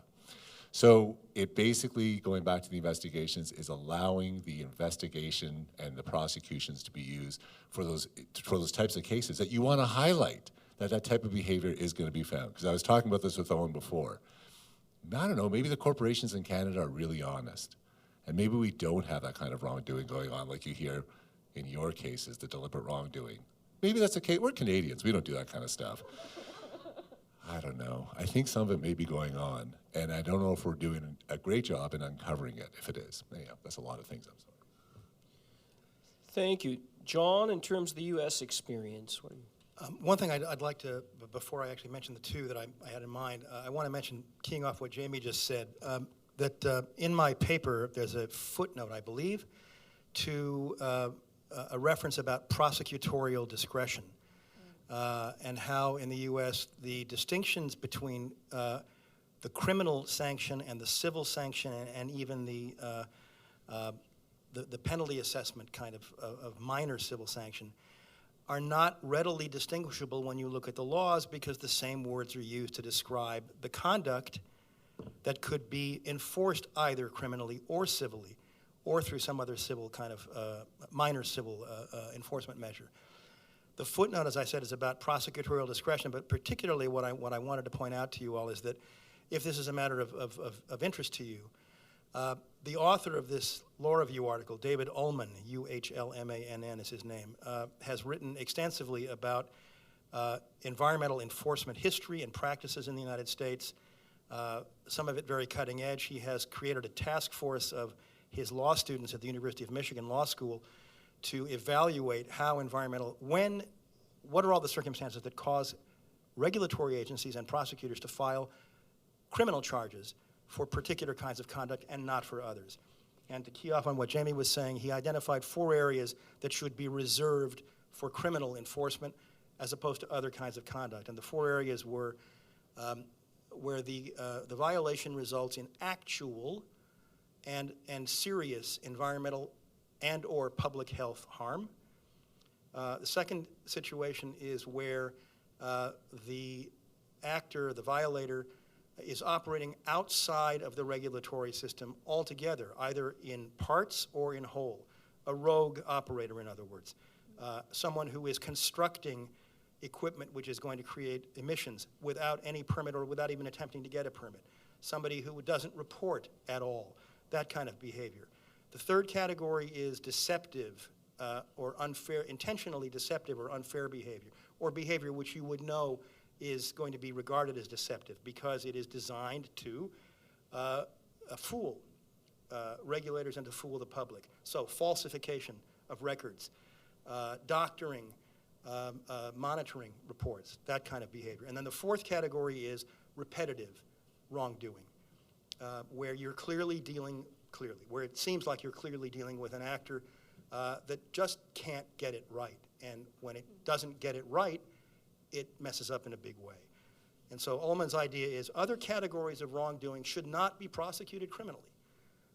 And he also makes it clear there are plenty of opportunities for a robust criminal enforcement practice, limiting it to those four categories. So having said that, the inspection advice I would give in terms of US law, and this echoes one of the remarks that Jack Coop, I believe, made yesterday, have a list, a checklist, I believe is the term he used, at the facility that describes what your staff, facility staff, needs to do in both situations where inspectors come with a warrant or without a warrant. The warrantless inspections, the ones without a warrant are obviously going to be much more common. But the behavior is going to be different, not in a lot of ways, but in ways which are very significant when you're dealing with a warrant inspection as opposed to an inspection without a warrant. People need to know how to behave. They need to know, and most of all, and you can do drills with staff. And in fact, I actually advise that your consulting company should be asked if they would be willing to stage a mock inspection with your staff. Sometimes you could even go to the other extreme and hire people that the staff has never even seen before and have them come and pretend to be regulators and really run your staff through the ringer and see what happens. And then you start to get a sense of how you need to control the reactions of your staff. What needs to be done when the inspection, on the inspection checklist, arguably one of the most important issues of all is you must know where in your files on the site that is being inspected are kept attorney-client privilege documents, any confidential business information documents, and if there is any trade secret information, where those documents are as well. Obviously, this needs to be done well before any inspection. They need to be segregated. They need to be marked clearly. In confidential business information situations in the US, every single page of a document that contains CBI must be marked individually as CBI, or it's not going to have a chance for you to defend that designation at a later date in court. You can't run the risk of a non-attorney making a decision or there not being an attorney present to help make a decision to get those documents first so they don't fall into the hands of the regulators without those designations being made, because if you waive the right to assert protection at the time the documents are seized, you may not have an opportunity to make that assertion later on. Afterwards, when the inspection's finished, I think the most important advice I could give is, and this is again the way that the US system works, there is not the kind of distinction that Jamie and others were talking about yesterday between investigators and inspectors. It's not quite the kind of line that we have in the US. Inspectors can get data and immediately develop a criminal case out of it if it warrants that. The most important thing is there are opening conferences and closing conferences. EPA not only recommends this, but swears by it. They want, for their own benefit, to make sure that they communicate to the management of this facility what the scope of the investigation is going to be or inspection beforehand, what they're going to be looking for, and what kind of cooperation they want. That obviously helps the regulated entity prepare better for the actual conduct of the inspection. When it's over, the agency wants the facility to know what the problems were that were identified and what relative severity the inspecting agency assigns to those different problems. So the second piece of advice I would have is that when you come out of that closing conference, take very good notes and make a point of working with, if you have to report to officers, do that. Try to correct as many of those deficiencies that are identified in the closing conference as you possibly can, or be well on the way to doing so with a plan to finishing it before the agency issues its final inspection report, usually 2 to 3 weeks after the inspection. That way, you can immediately respond, as you're expected to do, to the agency with comments on their report, going on the record saying you've already corrected some of the things that were brought out, and here's what you're doing about the others, including changing your audit system if it turns out that's what you need to do. Thank you, John. So the second question, looking to the future, looking ahead. For each of you, what types of issues do you anticipate that you'll be working on that will be emerging in the next 5 years? Let's start with Heather. Thank you. So this is more of a personal reflection than official policy of Environment and Climate Change Canada. That's my proviso. So we enacted the Environmental Enforcement Act some time ago, and in it we have minimum penalties now that are meant to be high, and they're meant to be above the cost of doing business. So one of the things I had wondered about as that started to have an effect on our cases is previously I was seeing that a lot of our cases were settled out of court because potentially the fine was cheaper to pay than the lawyer fee to fight it. And the reputational risk of going to court and losing was probably a factor as well. But now I'm anecdotally seeing, I don't have data on this yet, that more and more of our cases are going to court. And on the one hand, that excites me because when things settle out of court, we don't get a precedent and we don't get to test some things. And I like to push boundaries. I like to see where we can go and what the courts will say about it. But it also means that when things go to court, we're going to lose some. And we recently lost 3 cases in Atlantic Canada, one of which is being appealed by the Public Prosecution Service, one of which is not, and then the third we're waiting on a decision. And that's always the risk. So that's something that I'm watching very closely for the program that I run. And I take care of the headquarters program of enforcement, and so we're going to be looking very closely at those cases and what went wrong, what was good, what was bad, and to draw lessons from it.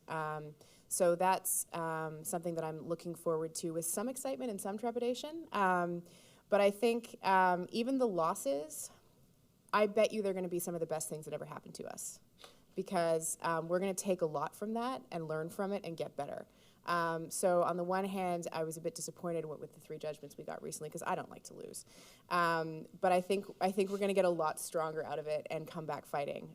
So congratulations, Defense Counsel. But rest assured, we'll be studying that and learning and coming back a lot stronger next time. All right, let's turn, just to shake this up, Jamie, what are you going to be doing the next 5 years, and what's going to be occupying your attention? Retirement. No. I'm joking. Just a note of course, everything I'm saying is my views, not the views of the OPS. Sure, some of the things I've been saying, they're probably like, what? Especially, let's go to modernization of approvals. I do have to tell you, I mean, the whole goal of that modernization of approvals is to only allow for activities that have predictable environmental impacts. It is obviously not to take away the requirement for approvals for things that have unknown or significant impacts. But I go back again to think the move to a permit by rule system does have implications, I think, for inspections. Now let's go to your answer, to your question. You know, it's funny, we haven't talked a lot about a bill that was introduced on Wednesday, which is going to have big implications. It's something called cap and trade, or Captain Crunch. I'm just joking, cap and trade. So the cap and trade scheme that is coming to Ontario, I think, is going to be quite interesting, because it is a whole different type of regime. It's not command and control. It really is using these economic instruments. And the ministry is the one who's going to be doing a lot of the compliance. So trying to develop the compliance and enforcement scheme for cap and trade, which, by the way, we're just following California. Thank you, and joining your market. You guys are always a leader. I think that is going to be an interesting experience as the cap and trade system, you know, gets rolled out. And I think it's going to be something we're going to be talking a lot about. it's interesting we had a panel on the contaminated sites today, because one thing we didn't talk a lot about is, and as these folks know, oh my God, naming officers and directors of corporations as responsible for contaminated sites. What are you doing, ministry? This is individual liability, and now these people have to pay $5 million. So I think there is a conversation that is going to have to go on about naming individuals and imposing individual liability that we now do. And part of that is being pushed, which we haven't also talked about, by insolvency decisions, the Abitibi case. And it really was the Abitibi case that said, province, government, you don't have a claim. Or if you do, getting back, because the banks and the other lenders are first. But if you have an order that names a whole bunch of people, well, maybe that's okay. So I think we have to talk about the implications of that particular decision and insolvency on how agencies are now trying to deal with these potential liabilities. When all of a sudden they get the call and they're told by the company, we're filing tomorrow, you may want to show up. Oh, great, what do we do then? And then it really does move towards, why can't we deal with this voluntarily? Well, when you're dealing with things voluntarily, I have to tell you, you have no standing whatsoever. If there's any measures taking place at that particular time and all of a sudden they go for filing, well, those measures stop. And if there's no order, you have absolutely no standing. So I think those are two big conversations that are going to be happening over the next few years. Not much to do, really, I guess, about investigations. Thank you, Jamie. John, U.S. And I am proud to be a Californian. Oftentimes much more proud to be a Californian than I am to be a citizen of the United States. But having said that, let me also give you another lawyer joke. There's a joke in the U.S. That lawyers exchange, at least, which is, how come New Jersey has all the landfills and California has all the lawyers? The answer is New Jersey had first choice. My first thought about what's coming up in the near future environmentally in the U.S. Are two items, one of which I think will be familiar to you, the other one of which maybe not, that are in the news a lot lately in the United States. The first of which is the control over hydraulic fracturing for natural gas extraction, popularly known obviously as fracking. The U.S. EPA is taking a very long time to develop draft regulations to regulate the construction, maintenance, security, et cetera, of closure, et cetera, of hydraulic fracturing wells. In the meantime, in the absence of federal law, there is an explosion of local ordinances, county ordinances in some cases, state laws in other cases, citizen initiatives in states that have constitutional provision for laws to be enacted by citizen initiative, all dealing with one aspect or another of hydraulic fracturing. Whether to ban it, whether to put controls on it, if so, what kinds of controls. This is clearly a situation that demands uniform federal regulation in the same way that most of the laws have already been passed, setting a floor below which no state can go, but above which, if a state wants to be tougher, it could go. I think that certainly within the next 2 to 3 years, there is going to be very, very serious federal regulations. I don't know what the statute would be pursuant to which the regulations would be promulgated. There has to be a statute that the regulations come out of. And it's impossible for me, I hate to say this validates the first remark I make, to imagine the U.S. Congress doing anything constructive in this way in the next several years. I'm not being facetious. However, to the extent that that doesn't happen and the regulations aren't promulgated by EPA in the next couple of years, there will be a patchwork quilt of state and local regulations that any company doing business in any jurisdiction is going to have to learn and start fresh with every time they step across a border of any political jurisdiction. Second one is related to that, and it happens to do with natural gas well construction and maintenance. In California, a week and a half ago, less than that actually, a 4-month-long leak of methane from a busted natural gas well in a field of 114 different natural gas wells in a very tony suburb of northern Los Angeles called Porter Ranch, was finally capped and sealed with concrete by the utility, which is the owner of that field of gas wells. Over 50 families had been evacuated and had been out of their homes for over 3 months.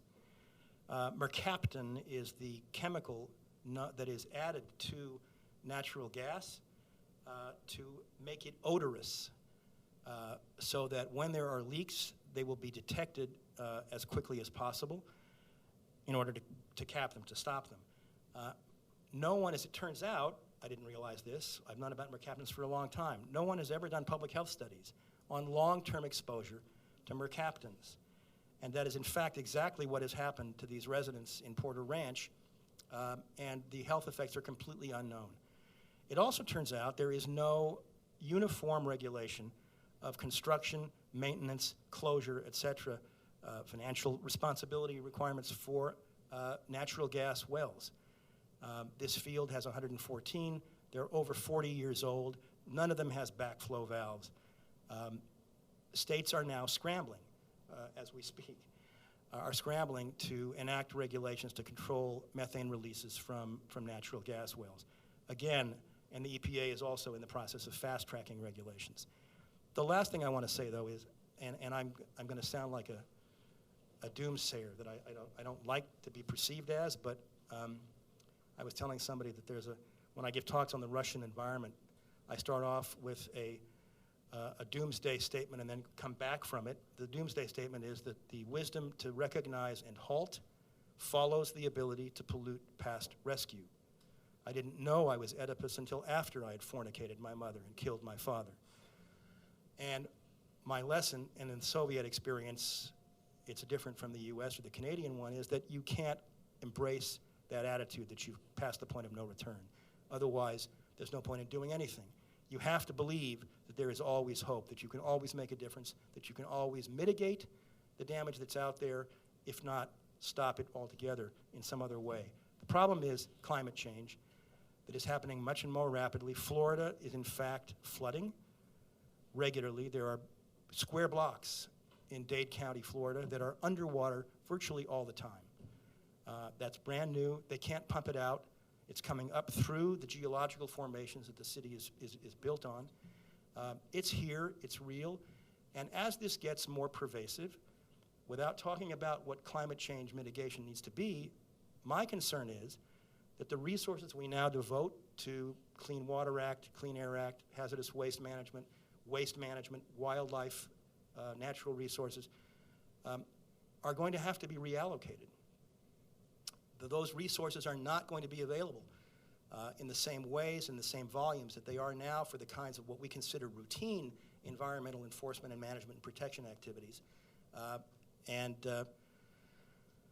You may have a lot of guests from the United States coming to Canada in the next few years, because not only do we have a very contentious political climate, but we have deniers of fact and science galore who seem only to be digging their heels in with more facts and science that is developed. So a cautionary note.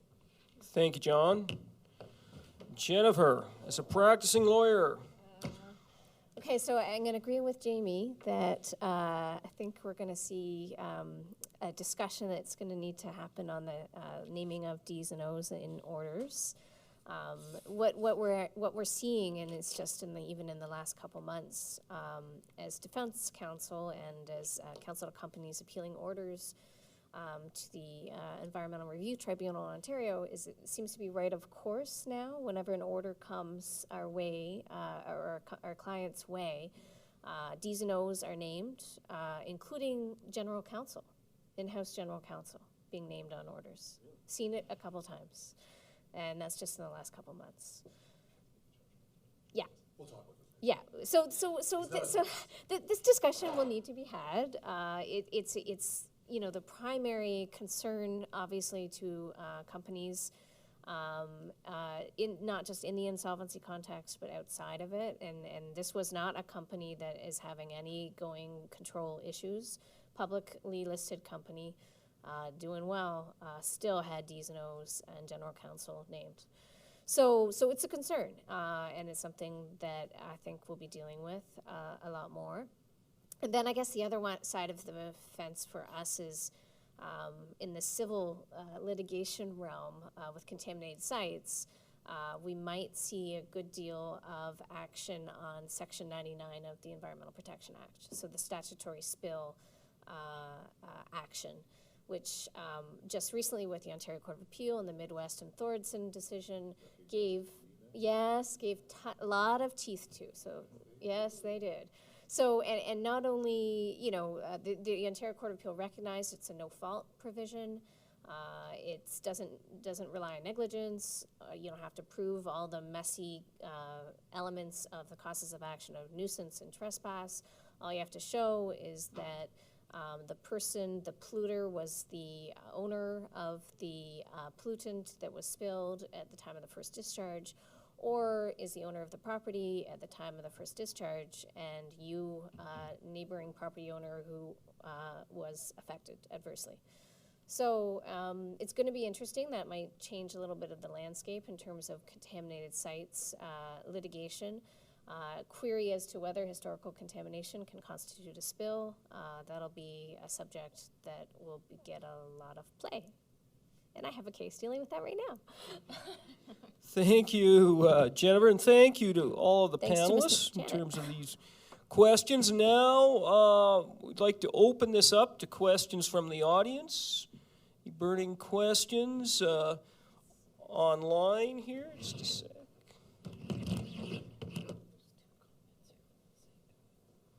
Okay, the first question, and I will leave this open to any member of the panel to comment on.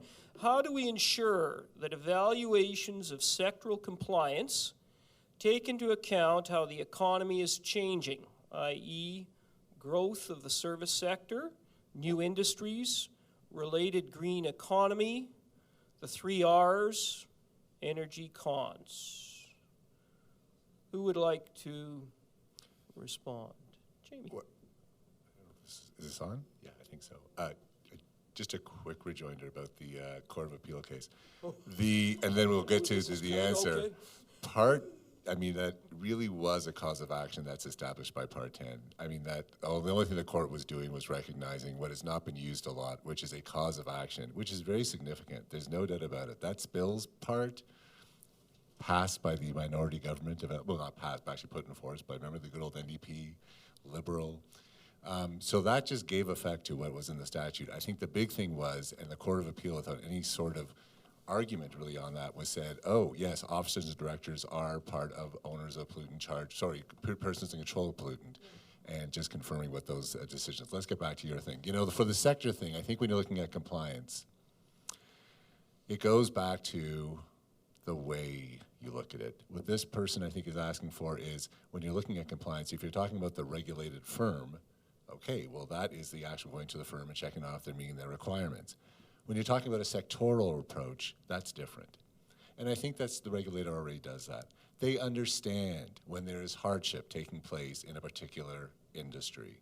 You know, they know, for instance, when the steel industry, the steel sector, whatever, et cetera, are basically meeting difficult things. And that comes through, and I'm sure it's the same with Environment Canada, and it basically affects the sort of type of response they have to that particular industry in that sector, about allowing them if they need more time in order to come into compliance, or negotiating for the actual instrument that requires you, instead of giving you 3 months to do something, giving you 6 months. So I guess what I say about that is, there's definitely no doubt about it. Look, the regulator can't be blind to what is taking place in the economy.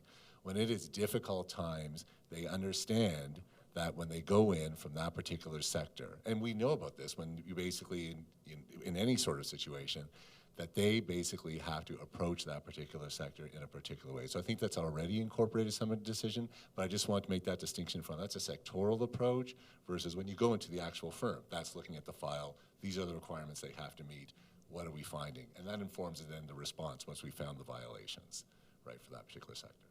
Thank you, Jamie. Heather, anything in terms of a sectoral approach versus anything to add to that, or would you? Not in particular. I think you actually covered it all, except for the economic piece of it. I agree with you in part, but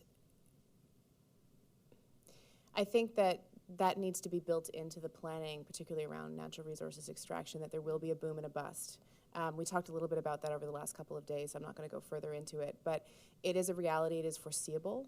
And I think firms need to act accordingly, knowing that there will be abandoned sites, there will be bankruptcies, there will be financial issues, and that's all foreseeable, in my opinion. And so while that is something that is taken into consideration, it's not a get-out-of-jail-free card because the economy is bad. And I agree with you. Let's talk about that. I thought the mining example was really good. Why? Because when you look at the mining scheme, it actually recognizes that there's a state that you can be in when you have a very low amount of staff, et cetera.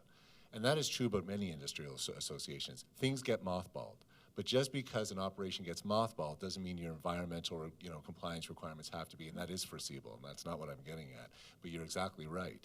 And that's why I thought the fact situation was very good. Yes, there's only 3 people at the site, but you're still responsible, company, for those ponds that are going up, just as if you were in an active operation. So you've got to put measures in place, even though you've gone down to 3, to make sure you can meet that requirement, that those things don't spill. And if that means having 8 people on site, you gotta have 8, whatever, and that's what I'm getting at. So there's no doubt about it that that's the beautiful thing about foreseeability. If these things are foreseeable, then you've had to plan accordingly. And I have to say, it's tough for business, right? Because why?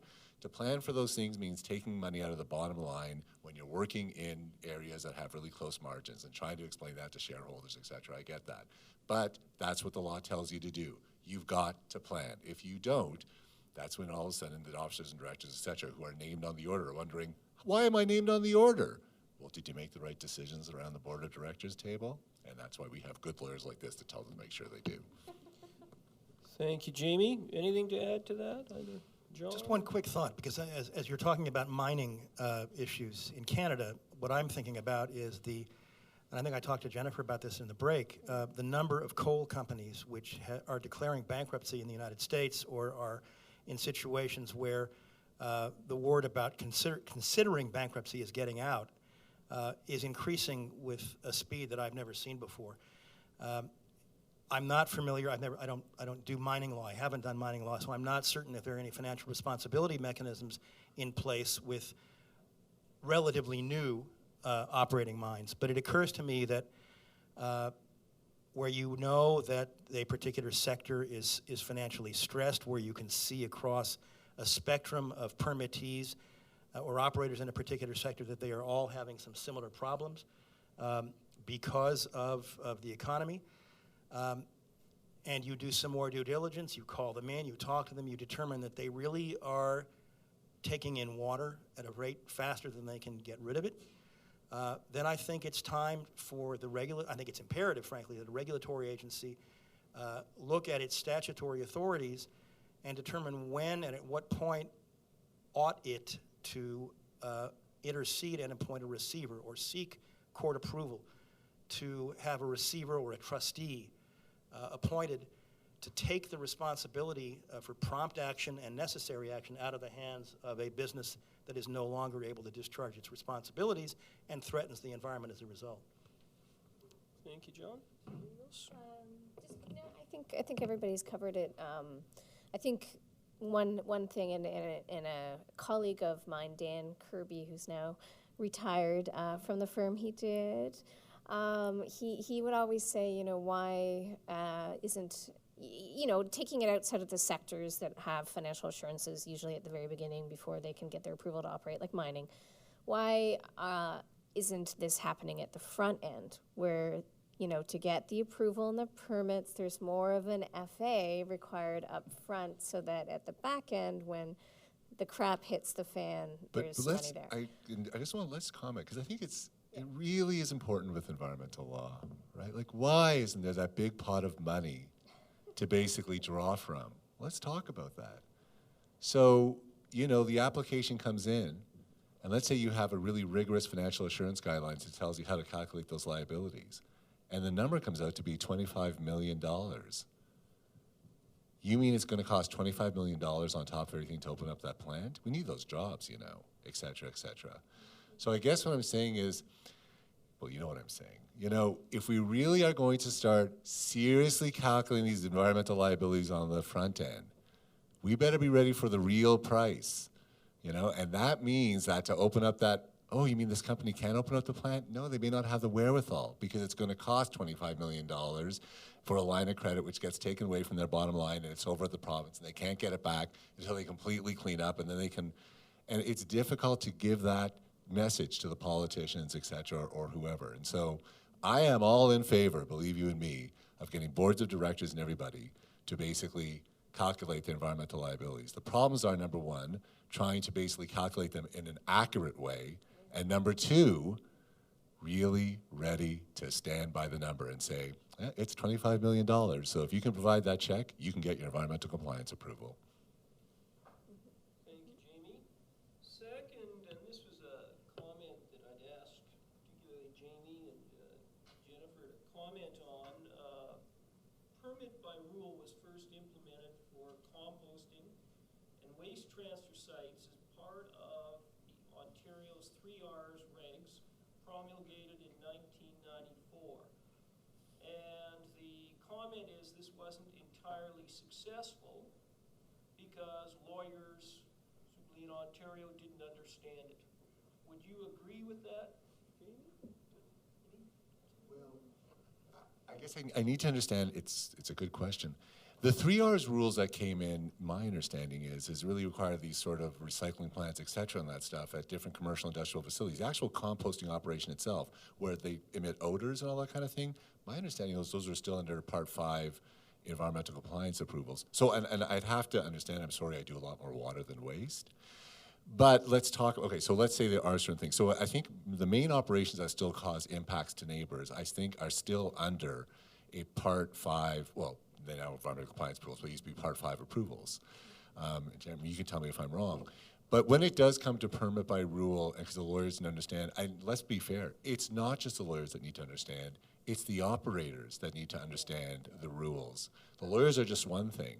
And we go back to the compliance promotion program that we were talking about. We're doing permit by rule now with a lot of these waste management programs that are coming out, like the pharmaceuticals and sharps I'm telling you about, where you're saying to the pharmaceutical companies, you have to develop these sort of programs. And so I think what always has to happen with these rules, going back to, is this: whenever you have a regulation, that's not the end of the story.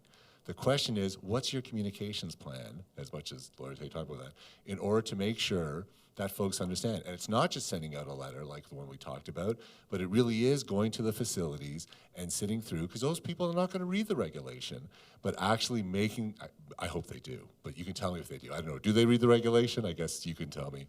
But Sometimes. Sometimes not. But it's making sure they understand. And I have to say it's interesting because as a government lawyer, you're often asked to comment on these guidelines that try and translate these requirements into understandable English. And as a lawyer, you're always very, oh my God, they can't rely on this, and you always have to put that caution on. You always have to go read the regulation. But as a practical matter, I understand why it is important to make sure that those rules can be translated. And number two, it really is important when coming up with the regime. It's amazing when you look at the rules. Sometimes they get so complicated, they do become difficult to comply with because there's so many compromises or whatever made. And at some point you have to look at a set of rules and go, okay, I mean, can you, are we making this too complicated? So, long answer. Thank you. Jamie? Yeah, I don't have too much to add beyond Jamie, but Janet, if you have some in the waste, Janet being our Brownsfields expert or otherwise, but the only thing I have to say is Regulation 347. Oh. Can we please have some clarity on that? Let's rewrite that thing. So, I mean, if I look at it and it's Greek, people, it's the most convoluted waste regulation. We're all making our way through it, but that I can understand. Let's talk about the best provision. It designates inert fill as a waste, and then it exempts inert fill as a waste. Janet, what does that mean? She has to write many memos on it and gets paid for it. And what is inert fill? All right. Well, at this stage, if there are no additional questions, I would like to take this opportunity to thank our panelists for their insights during the conference. And at this point, I'd like to make some concluding remarks. But thank you, panelists, for your contributions. Thank you. So to conclude in terms of this symposium on behalf of the Canadian Institute of Resources Law at the University of Calgary, first of all, I would like to thank Environment and Climate Change Canada for their support of this symposium. Without their support, quite frankly, this symposium would not have proceeded today. Secondly, to the Symposium Planning Committee, to all of the presenters at this symposium during the last 2 days, to the moderators, in particular Owen and Jamie and Heather, to the administrative assistants, Nancy and Sue, to the video technicians, and to all of the audience members that have posed thought-provoking questions. Truly, we would like to thank you for making this symposium a significant success. I hope that everyone has found this to be an informative and valuable learning conference. I would remind everyone that the papers, not only for this conference, but for the past 4 years, are all on the Searle website under the tab Symposium, and I would encourage you to take a look at those. In addition, the next symposium will be held in Halifax. The tentative month for that is this coming October, and we hope that you will join us once again for the next Environment in the Courtroom. And at this stage, I would like to invite our hosts and partners from the University of Ottawa, specifically Heather, to make the final concluding comments. Heather.